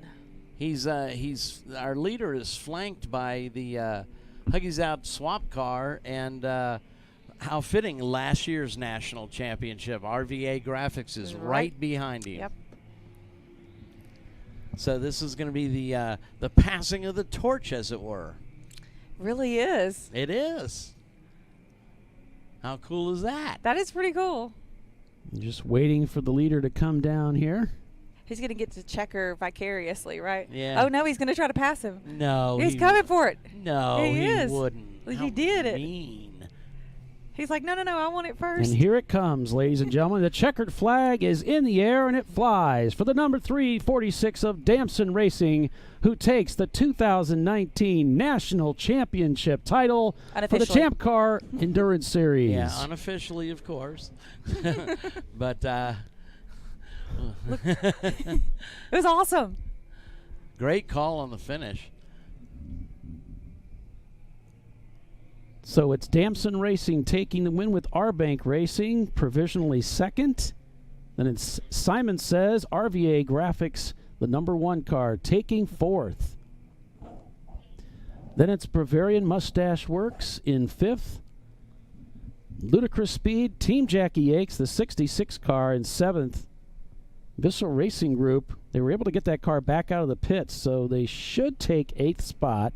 Pinky's Out Swap in ninth, and then it's Pinky's Out Arrow, the number 146 in 10th. So there are your top 10 cars. B class is going to be Simon Says. A class, Glazed and Confused.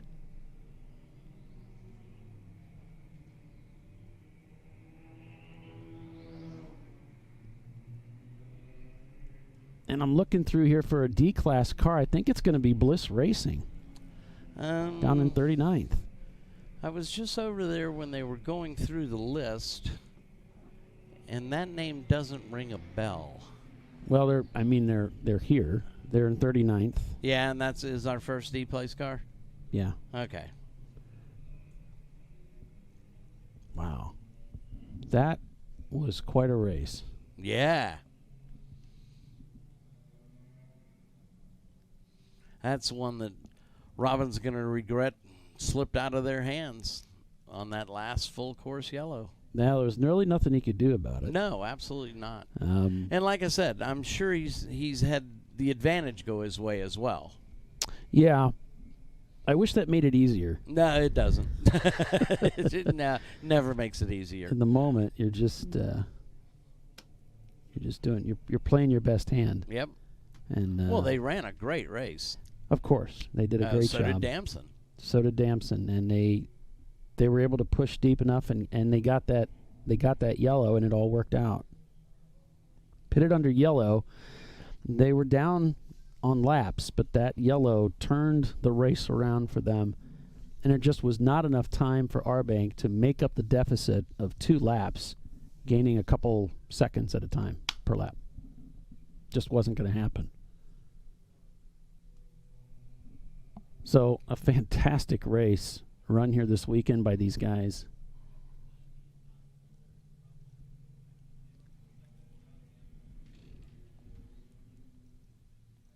See, my team all wandered over to Michael Bull's team and just to say, great race, guys. Great finish for them. They beat us again. Just to look at the unofficial standings here. Crank Yankers Racing comes in 29th today after a few mechanical issues, Man, and brake he was running issues, so wheel bearing. good at the beginning of the race. He was. The car looked fantastic at the beginning of the race. It was very strong up there. I mean, at one time he was I think we counted him in 3rd, if I remember correctly. Yeah, he ran into not only brake issues, reportedly brake issues, and then it was wheel bearing issues he reported. Virginia Grand Touring finishing the race today in their EC car. Chandler School finishing the race in one of their cars. E-Racing, not such a good day, although their drivers had some fun with the car and got to spend a lot of time driving it. A blown head gasket spelled the end of their day. Winkler Motorsports. Rotary Racing running into trouble. Team Jackie Yakes with the 935 car. Had to retire that car. Team Infinity, just some issues with that car. I believe it was contact early on, if memory serves, with the right front corner.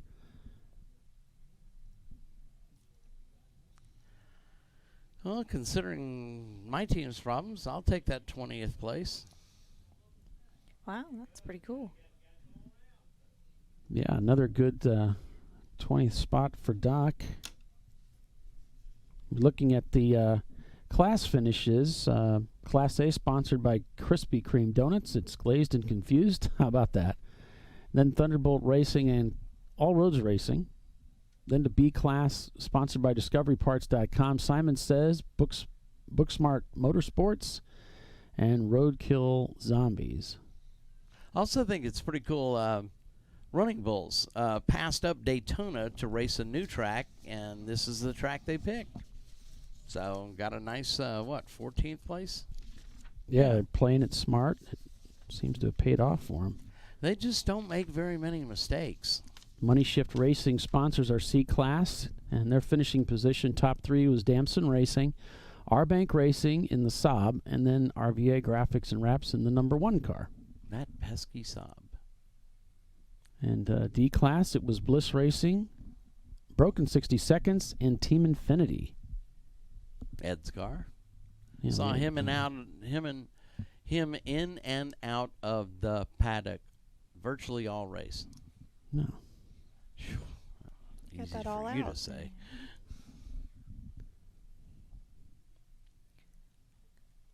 I'm updating your list, Doc. Why, thank you. So, yeah, Tiffany, if you have anything points-wise that you want to talk about. Yeah, she's entering them all in right now. Okay, I so believe. she's way ahead of Everybody's that. finish, yep, that was in the championship. I've almost got them done. Who else you need? Maybe I can help you out there. I'm just going down on one at a time. Okay. So we can, while we're waiting for things over at Impound to wind down here, we get the official word from the track officials, which would make sense since they're officials. We could talk a little bit about the race and the way the race unfolded. And I'll just kind of give a synopsis here of what happened. So I get The Reader's Digest version. yeah. Cliff Notes. All right, so looking at things, it was Team Jackie Yakes making contact with the wall and knocked the toe out on that machine. They came in the pits with, this was the 935 car. They came into the pits. They had some front-end damage. They worked on the car, eventually sending the car back out with without the hood. And they were able to go out and start turning laps with that car again. They were fighting with Cone Crushers was up front, fighting with Ludicrous Speed for that top position. They were going back and forth. Damson Racing was right there as well, fighting with them within the top 3. Ludicrous dove into the pits at 10:30, and that kind of started that cycle for them of, okay, they're going to go an hour and a half, and then they're going to have to pit. The number 66 also went into the pits at the hour and 30 mark. That's the other team car for Team Jackie Yakes. R-Bank Racing around this time was up to 4th. Cone Crushers stopped on track at 11:50 due to a loss of oil pressure. They had high oil consumption. They also found that they had excessive blow-by, so they retired the car so that they didn't put any other competitors in danger, and they didn't have to worry about blowing the engine again or having any other troubles with that. Crank Yankers Racing around this time spun over in Turn 1, did a 180 at the exit of Turn 1, stopping drivers left, and they sat there for several seconds before the official waved them back around the pit out so they could rejoin the track safely. And they ended up bringing the car in, though, with a failed wheel bearing and apparently a brake issue as well. And then we saw them later on having to push start the car to get it out of the pit. So just some mechanical issues for the Crank Yankers team today, unfortunately. So around 12:30, it was Crank Yankers was back up to 9th. The number 66 car, which would be Jackie Yake's car, up to 5th. R-Bank Racing was up to 3rd. Visceral Racing Group up to 4th. And around 11:30, NLS Racing totals their car when they smack the wall out here at NASCAR 1. That would be just re-entering the oval coming off of the infield. Our bank was up to second at 12:40 and then took the lead just 9 minutes later. RVA Graphics moved up into second spot around 1:15, and then around 2 o'clock, not banned yet, crashed into the outside wall, and in the same spot over here, going back up into NASCAR 1, and did a lot of damage to that car. That put them out. They actually had to work on the car just to get it into the trailer. Brew Crew Racing had a failed throttle cable around 3 o'clock. Our bank Racing Civic stopped on course. They were having trouble with the Civic early on, and that seemed to progress throughout the day. Looks like they were not turning laps at the end of the race with the Civic. And they just focused all their efforts on the Saab pursuit for that win. So around 4 o'clock, the Civic was towed back in. 4:30, Brew Crew stopped on track with a broken wheel after contact with another competitor.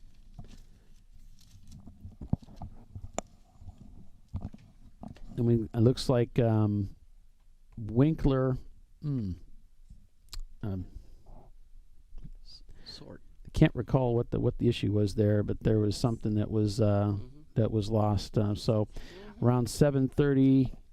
They lost a clutch, and they repaired it. They had the transmission out twice today to keep that car on the racetrack. So that's a quick rundown of how things unfolded. It was the big news was as we got down towards the end of the race, the way the pit stops were rolling out, it looked like Our Bank Racing had the upper hand because of the fact they would only need to pit. They were pitting on those 2-hour cycles at the end there. Damson Racing pitted early before the 2 hours to finish the race, which meant they would have to pit yet again, and they really wouldn't be able to handle the deficit of the laps as a result. However, that final pit stop took place under caution, and that gave them the advantage that they needed so that they didn't go down those laps, and they came out of the pits ready to take the green flag nearly 2 laps up on Our Bank Racing. Our Bank Racing, although a little bit faster, about a couple of seconds a lap,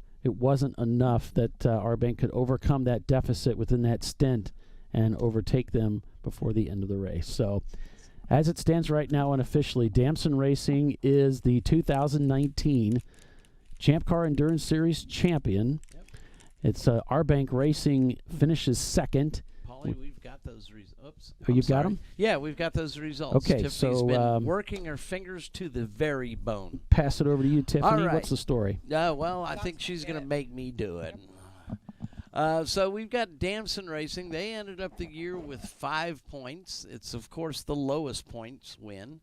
Our Bank Racing, just behind them, 6 points. One more position, would have made this a tie race. Now, Damson still would have won because the tiebreaker is the overall finish here at the racetrack.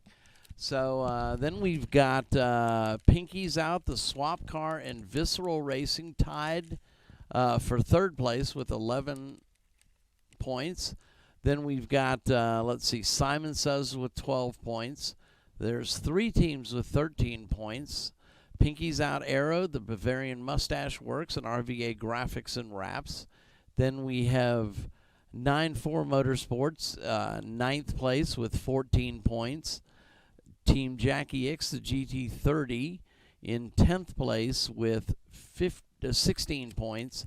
And then it goes down to Ludicrous Speed, Glazed and Confused, All Roads Racing, Glazed and Confused, the 2-car. Now, I do need to make one clarification. I found out from Mike that the Glazed and Confused car, the 156 car, is not really the 156 car. They brought their third car and renumbered it the 156. So that car ran here today as a non-championship contender. Let's see, where was I? Then we got Munich Speed and Engineering, GMS Racing, Schumacher Taxi, Winkler Motorsports, Our Bank Racing, the 194, that's that Honda CRX. I kept saying Civic. It's a CRX. Oh, it is? That shows you how much Doc knows technically. Not banned yet. Unfortunately, they had a disastrous day. Then we've got Team Infinity, CV Racing, Team Jackie X 935, Cone Crushers, NLS Racing, which we got a late update that car did not survive this race. And then we've got Texas Thunder. And those are your 26 teams, or 25 teams, that contended for the championship in the Tire Rack ChampCar Endurance Series. So there you have it. Great job. Nah, you did all the work. Thanks for that. Appreciate that, guys. And I can barely do that. So there you have it, folks. That's where things stand right now until we get the word from the race has gone official. The folks down there that the race has gone official. There's still a couple of people up here in control, just talking things over, but everything is happening down there. Impound's generally about 30 minutes, and they'll call it if there are no protests. Quite a few people down there looking things over.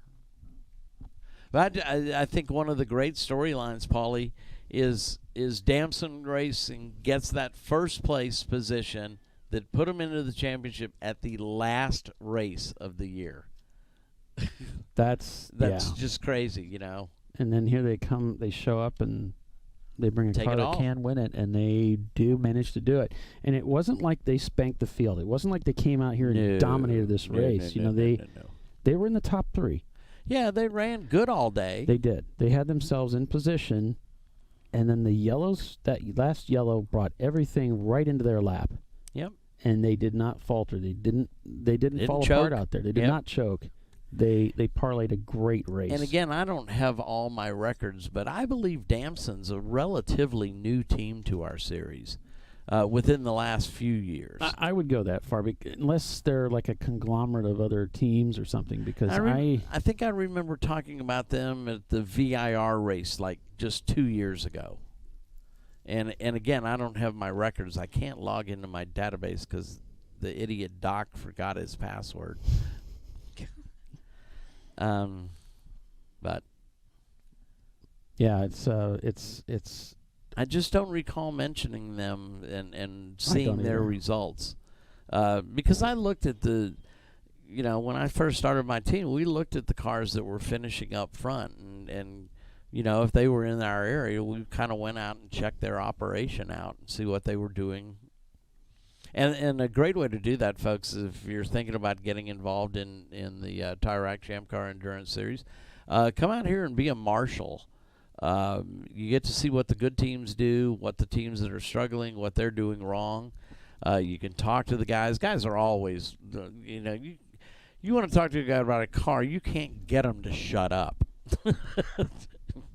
as a rule. So...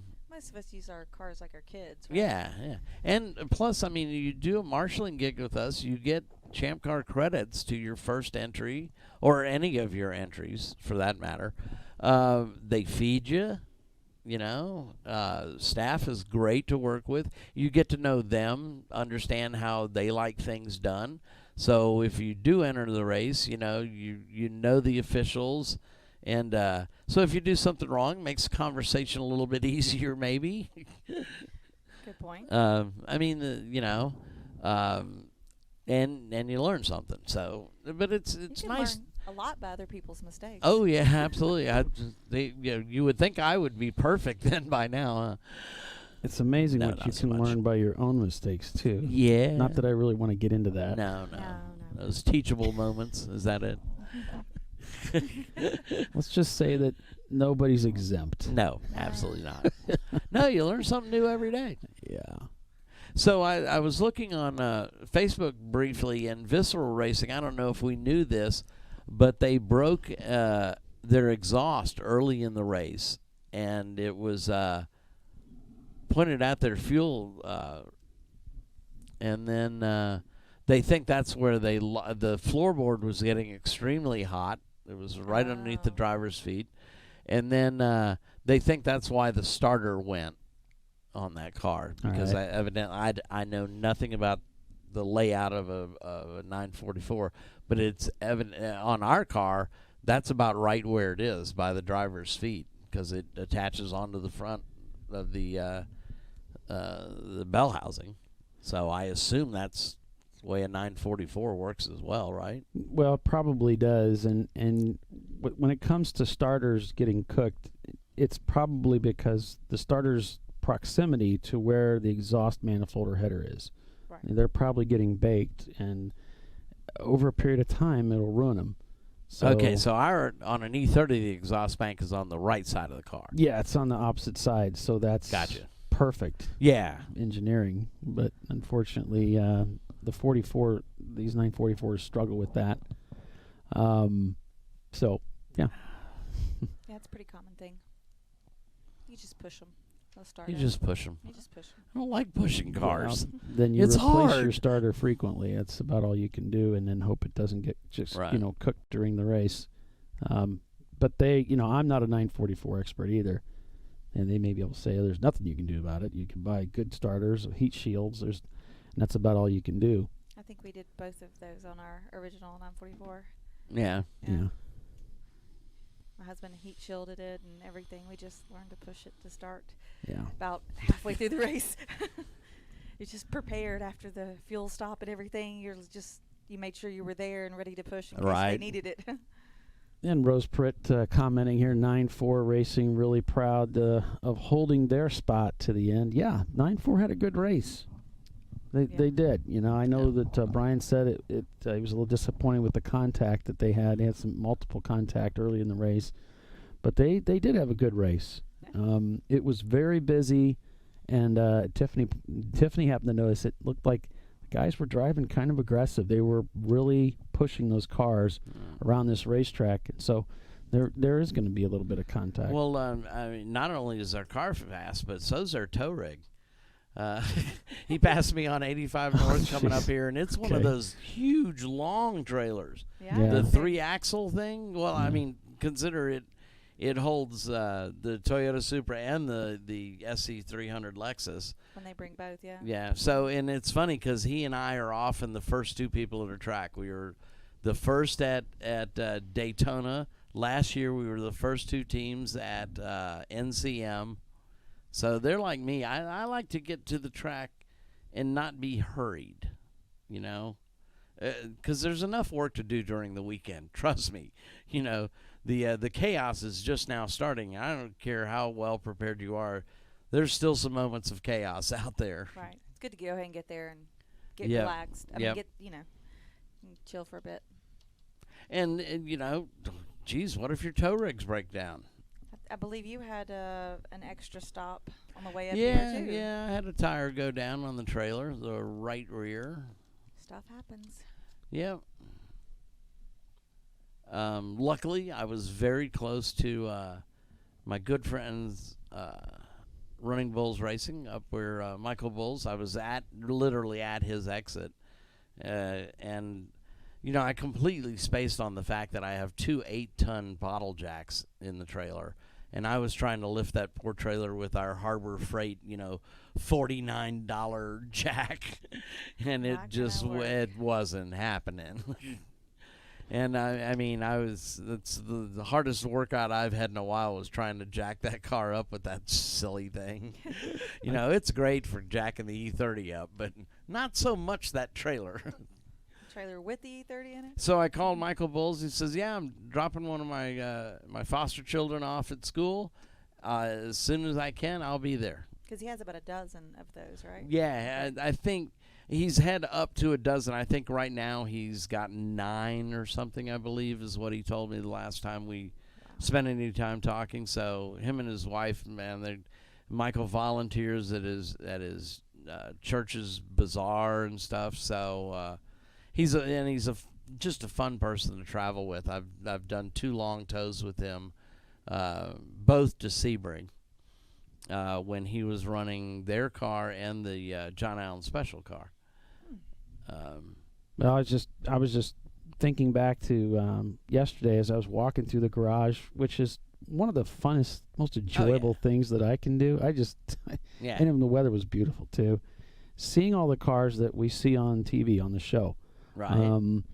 because I'm usually in the studio. I don't get to see a lot of these cars. I don't get to meet a lot of the drivers. So now, as I'm spending more time at the sites, I get to go out and meet these guys and talk to them.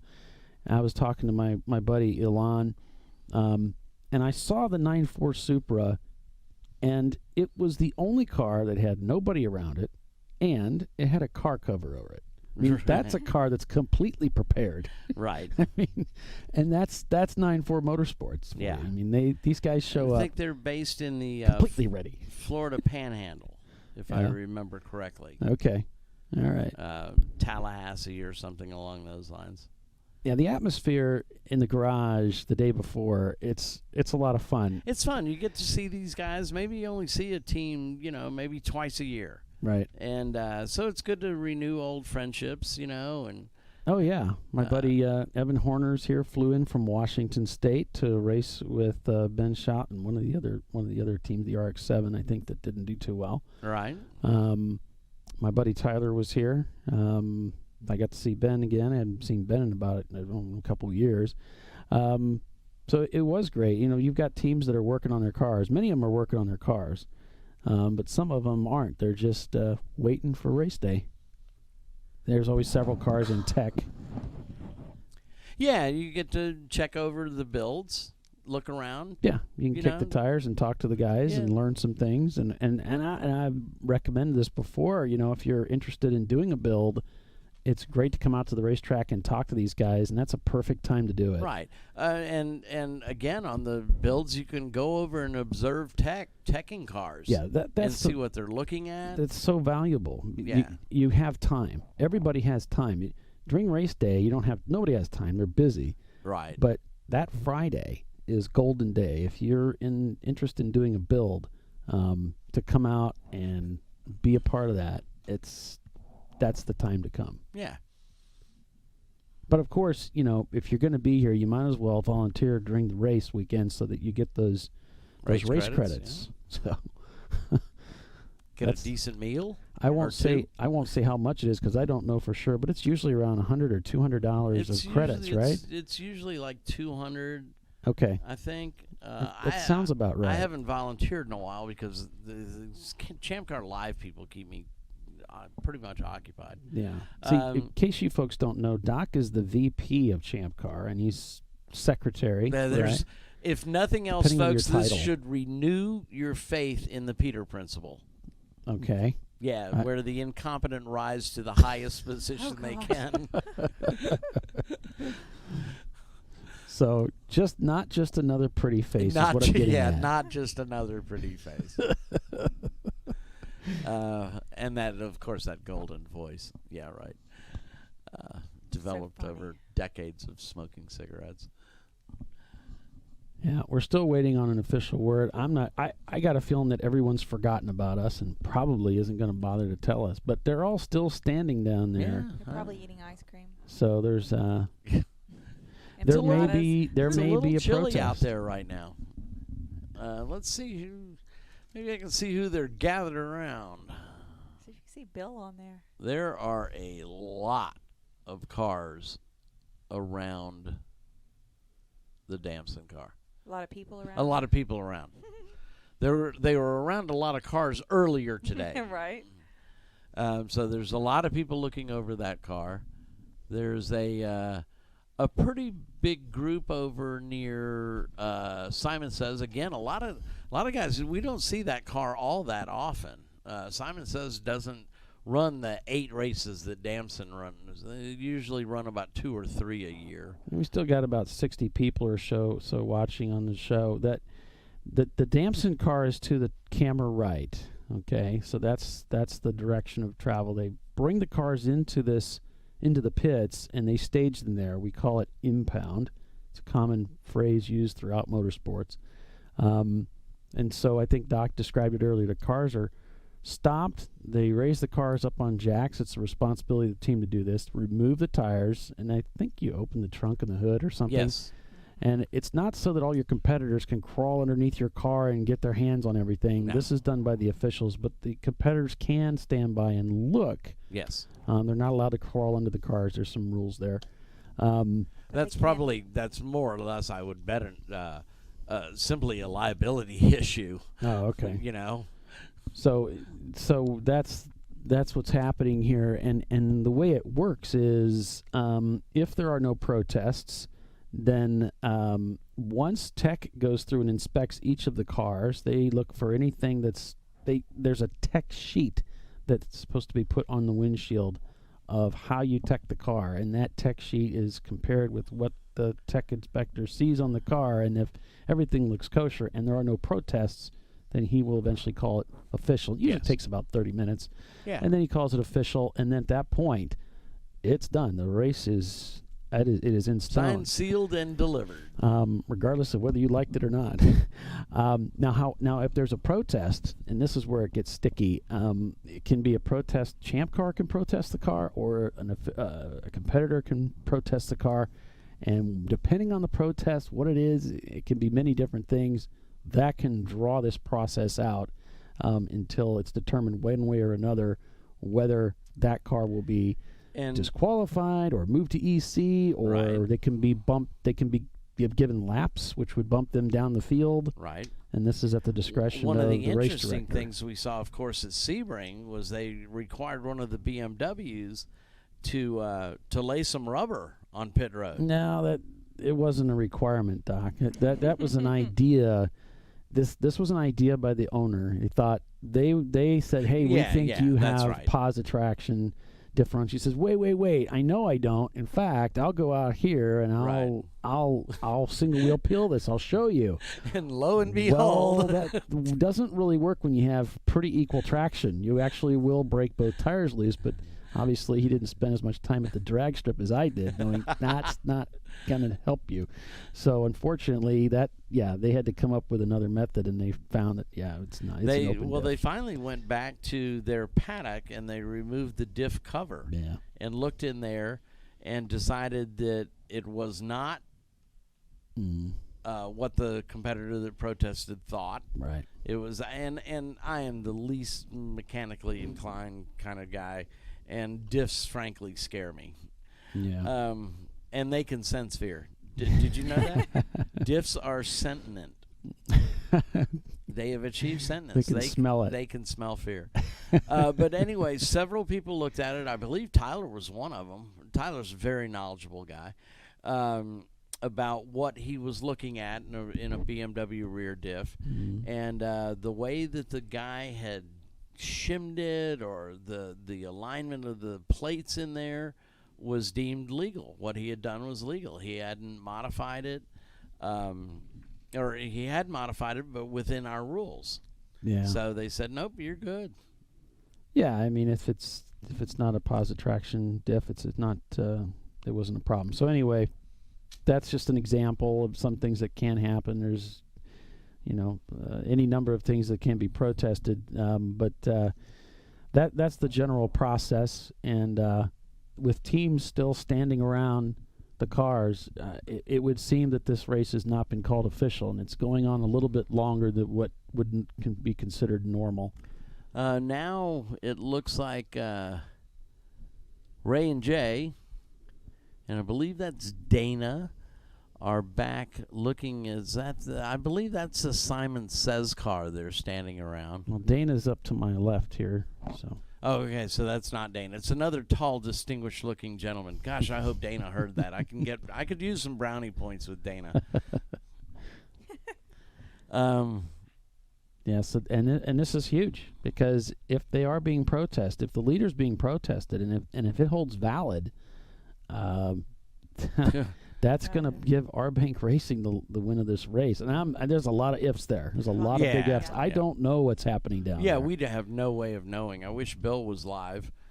He's down there. He's sent him some recording. messages, but I don't know if he's decided that he may not have the bandwidth to go and do this Right. live, so he may have decided arbitrarily, Well, hey, I'm and gonna where record the it. officials are standing is not that big a deal, because they look at every car. Okay, so we're seeing people, about a dozen or so people, walk away now from the lead car, and they're walking back. It looks like Jay is I believe they're going to talking call to the everybody. race. Yep, Jay is talking to everybody.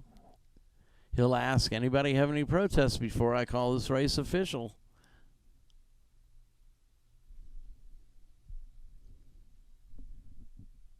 I certainly, I got the binoculars on. I certainly can't lip read from here. Bill is waving up here at us.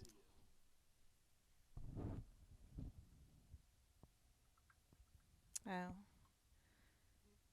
Well, it is official. There we have it. That one's in the books.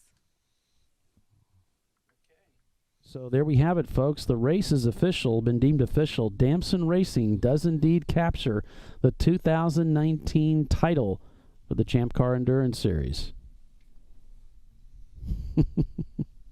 Congratulations to those Yeah, guys. congratulations to those guys. Yeah. As we said earlier, this was a well, hard-fought race, and they toughed it out to the end. And I think I mentioned, I think this is a stronger field than we had at NCM last year.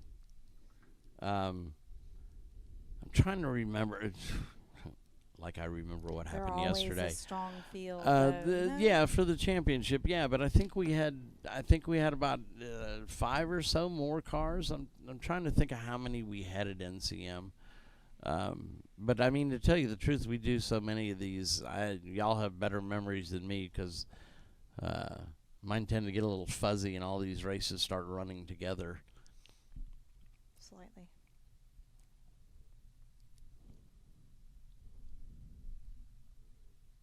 Especially in this train wreck I call a life.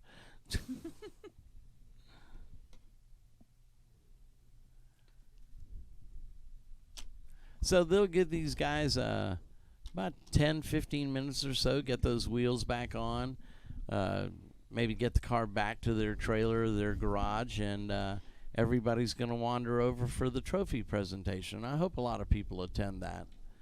Yeah, I mean, just And give these teams some some recognition for what they've accomplished. And especially at the national championship, it's not what they accomplished today. It was what they accomplished over the entire year. yeah, it's a culmination, and it's this is a very rewarding accomplishment for them. It was a really tough field out there. It was. I mean, so much so that I weaseled out of doing the predictions that I normally do. You did. Well, I mean, what can you say? There were 25 teams here, that all awesome. that were all awesome. Maybe some of them didn't have the results that others had, but that's part of the game. That's racing. Yeah. I didn't go through of which teams qualified at what track, but you saw Damson.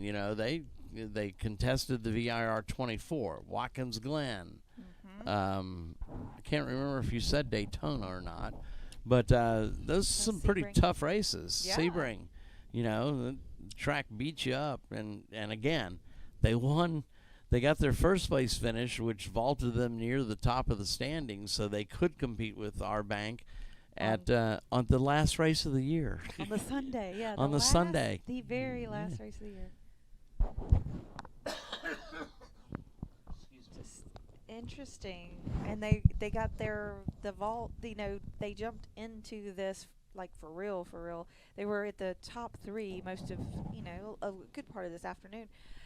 But we knew that they needed to pit one more time, and everybody else was done. So we thought that was going to push them back, and then boom. And then the racing gods looked down and smiled at them. They had the luck. They had just goes your way some days, and some days it don't. And some days it don't. We need to see where they ate dinner the night before. You think that's part of it? That's probably it. Yeah.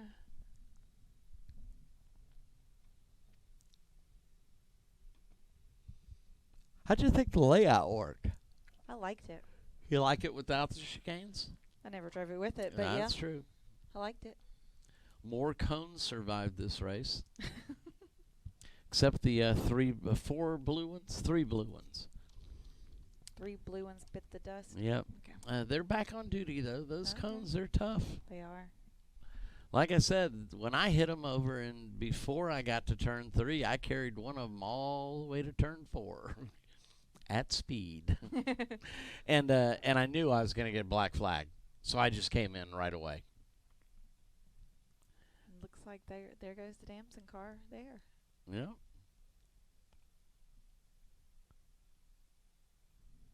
Good to go. Wow, you know those guys are excited.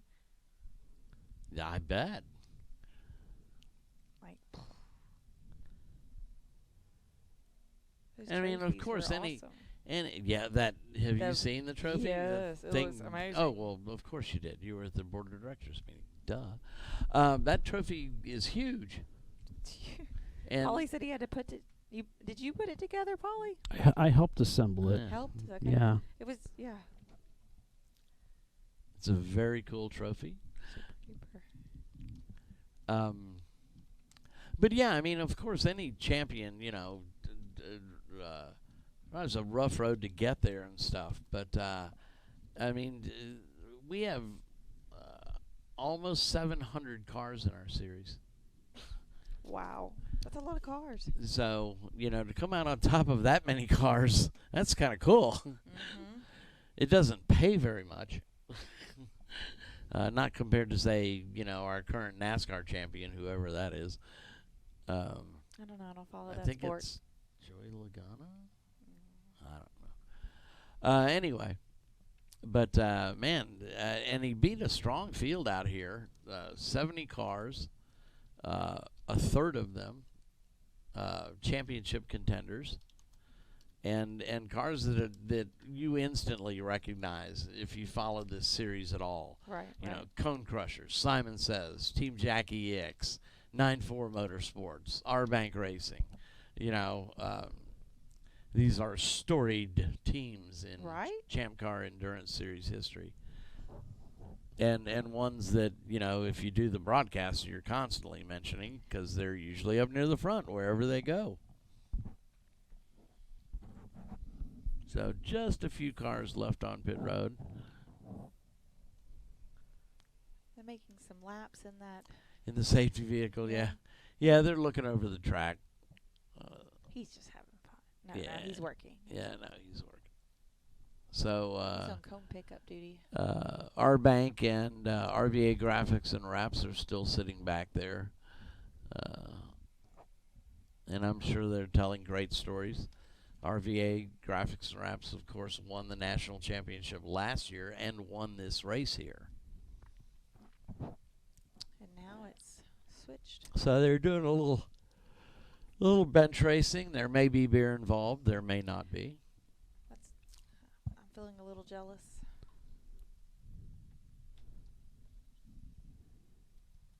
Not of the racing. I enjoyed that today too. Yeah, at least you got on track. Yeah, I just ready for the other part. Yeah, I was out there and I was like, you know, I'm in a new car. I've never driven an E30 before. Really liked it though. Never driven this course before, so I was kind of trying to put a lot of factors together in my head. And man, some cars were just blowing by me at the first. And I was like, wow, I'm really slow or something. And then I realized, wait, you're out here with 25 of the championship team. Right. I mean, you got the best of the best in the series out here. You're trying to learn in the middle of. Yeah, there's going to be some fast cars. So you look out at the Speedway now. Do we still have a camera out there, Paulie, or looking out on the track? I don't know what we're looking at. I've got a couple. I'm actually trying to bring Bill in. Well, we've been trying to bring Bill in forever. I have. If you look on the back straightaway, if you're still here, or if we can get that camera up, they've turned down most of the backstretch lighting, and you can see the huge effect that those inside floor-mounted or ground-based lights. Well, they're all ground-based. But wait, just a some are second. up on poles. Sorry, I'm just trying to. Go ahead. Oh no, I'm just making up the things to talk about. Same thing I always do.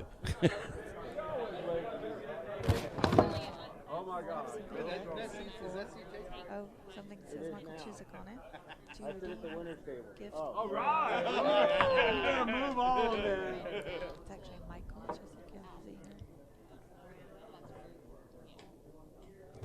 One two one two one two one two. 1 2 1 2 1 2 And 1 of 2 course, 1 if 2 you 1 2 see 1 Mike 2. Chiswick, give him a big hug. Oh yes! Bill doesn't Congratulations! you I saw you mind. out there. Yeah, Mike may come after me. It was faster. Sorry, but I'm going to watch that too.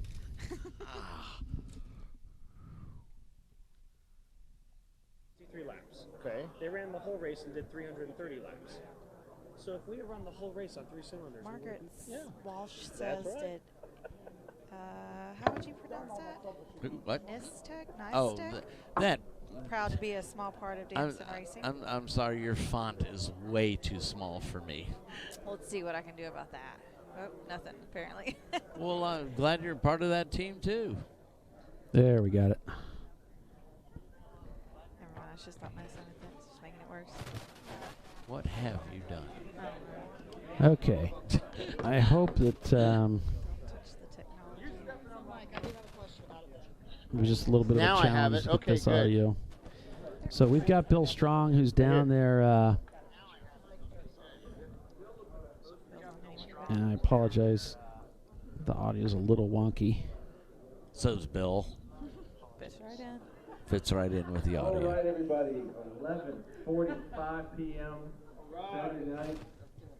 Just finished 14 hours at the Racing Radio's 2019 National Championship. Congratulations, everybody. And what a gorgeous day. We're mid-70s, sunny all day, breezy. Couldn't ask for better racing weather.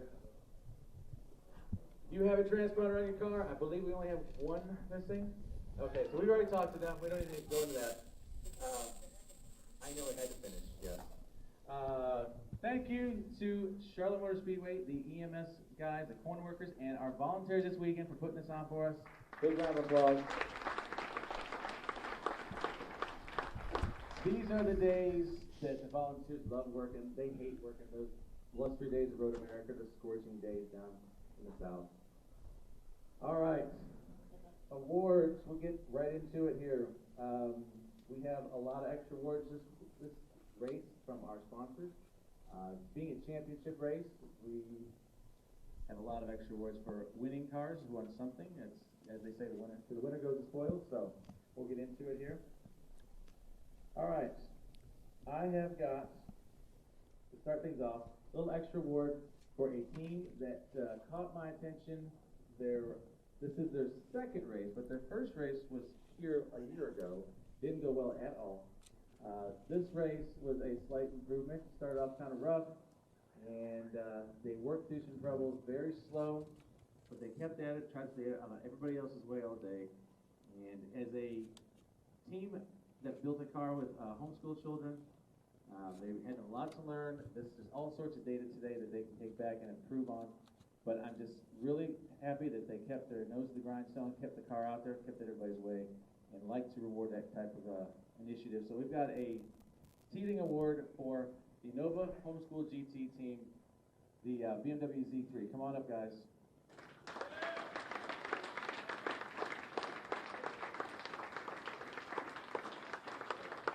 These are your future racers, the guys that will be run for your money in 5 or 10 years.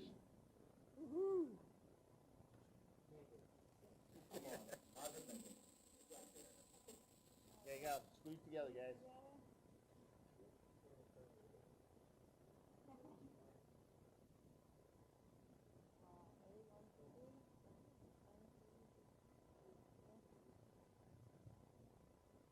Get that 4-cylinder fix and come back, guys.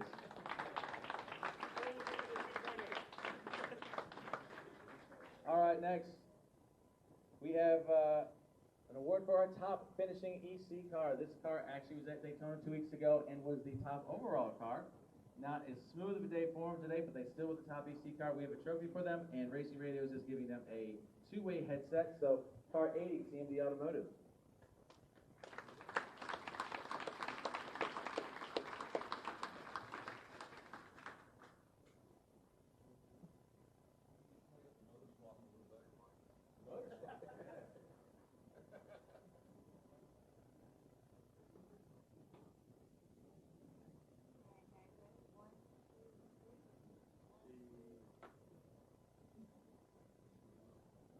Congratulations. All right. This is the championship race. We focused on the championship contending cars, but I wanted to give away a trophy to the highest finishing non-championship contending car. This weekend, that car finished in 11th place overall, and it goes to car 156, Glazed and Confused.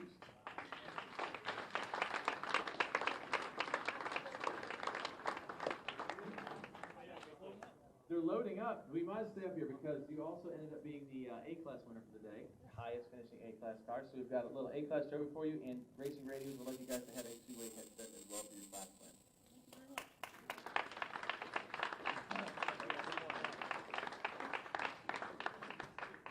Smile for your teammate.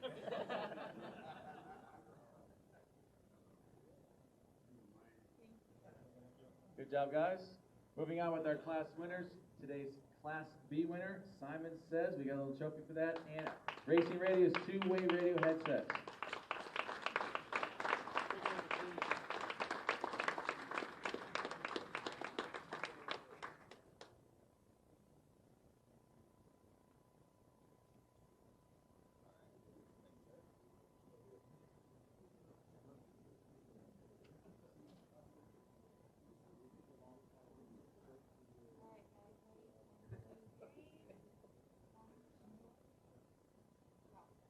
Congratulations, guys. Our C-Class winner today, Damson Racing, car 346.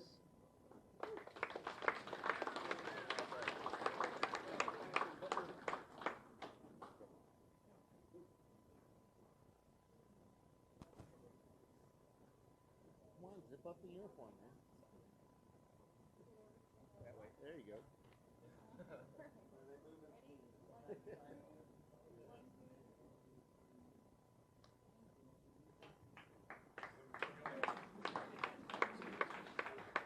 All right, our D-Class winner. This was decided on the last lap. Winner is car 432, Bliss Racing Camaro.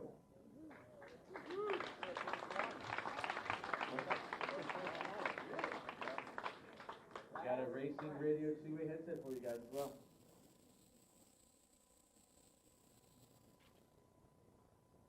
They need instructions. They're not used to this.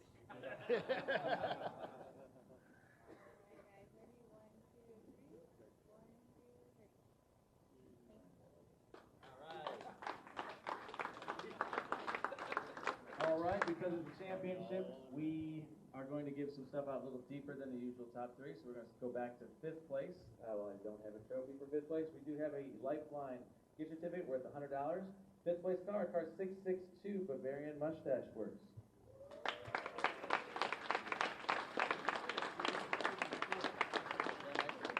Interesting side note, before the race, they drained their oil and it was full of sparkly bits. They didn't think they'd last.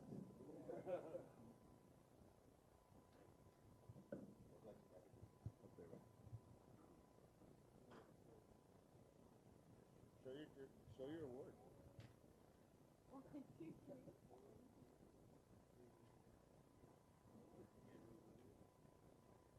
All right, moving up to 4th place, we have a Willwood gift certificate worth $100 for 111 RVA Graphics and Wraps.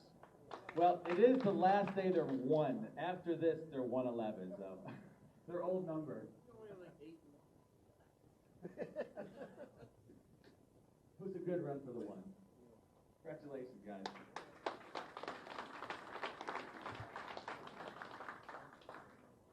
Wait a second. I thought Justin drove the Audi.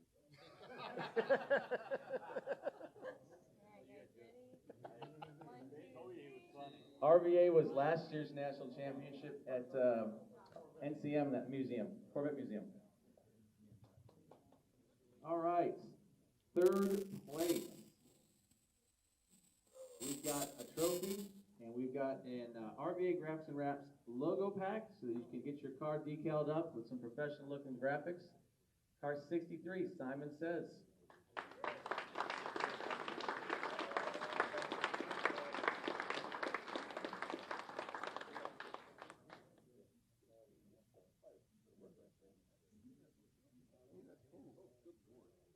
Yes, he's dead. Wow. That looks awesome.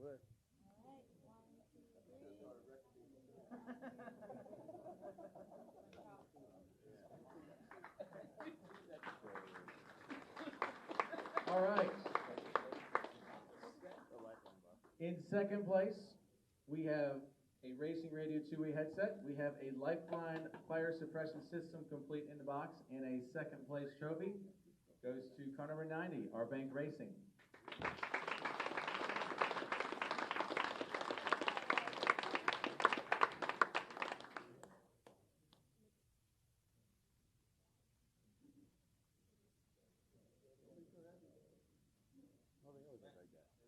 Doom and gloom. They always look like that. They win.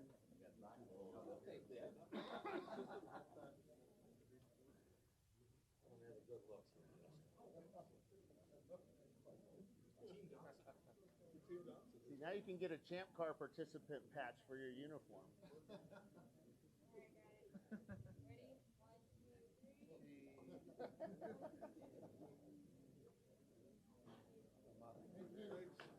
Congratulations, guys. That goes back to the interview we did this morning. And the winner of 2019 TireRack.com ChampCar Endurance Series National Championship, they get the new gold #1 panels. They get a complete radio and headset package from Racing Radios for the crew and driver, and an RVA Graphics and Wraps logo set for their car. And of course, there's this little trophy we've got here too. 346 Damson Racing.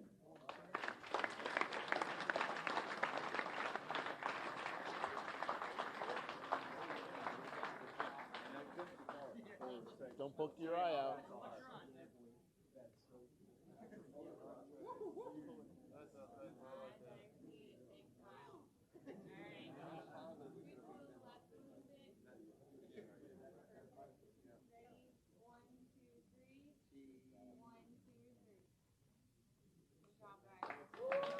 Excellent run, guys. Congratulations. You put it back up there. Finally, we have one of our favorite awards.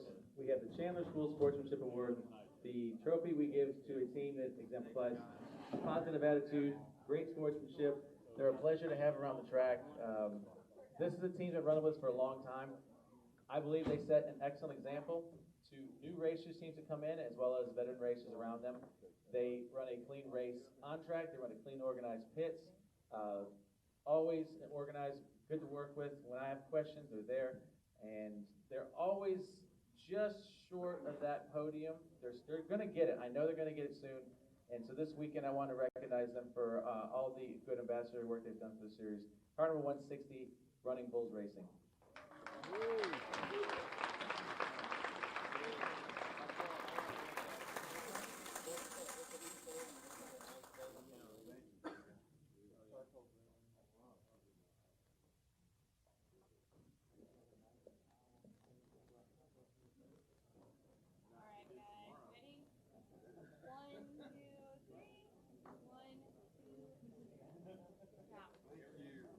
Congratulations, guys. All right, couple things finally here. Not that I expect anybody to go out here, but I would almost pay you to do it. We've got a race at Thunderhill next week. While you had 72 cars to race against today, we have 9 next week in Thunderhill. Awesome. And then in a month, we've got Watkins Glen. It's sold out with a huge wait list. If you're one of those people on wait list, you know, keep paying attention to your email. You might hear from us, get lucky. I've got a couple of leftover championship decals. If you like one for your toolbox or home, they'll be up here. Otherwise, guys, thank you so much for coming out this weekend. Please drive safe and be out of here by 11 a.m. tomorrow. All right, guys, we're done here for the weekend. I will be heading out to California here middle of the week, and we'll be back. So thank you much. Back to you guys. All right, thanks, Bill. Appreciate that. So that's going to do it for us here for ChampCar Live, as Damson Racing took the 2019 season championship title for the TireRack.com ChampCar Endurance Series. So congratulations to that team from all of us from ChampCar Live as well.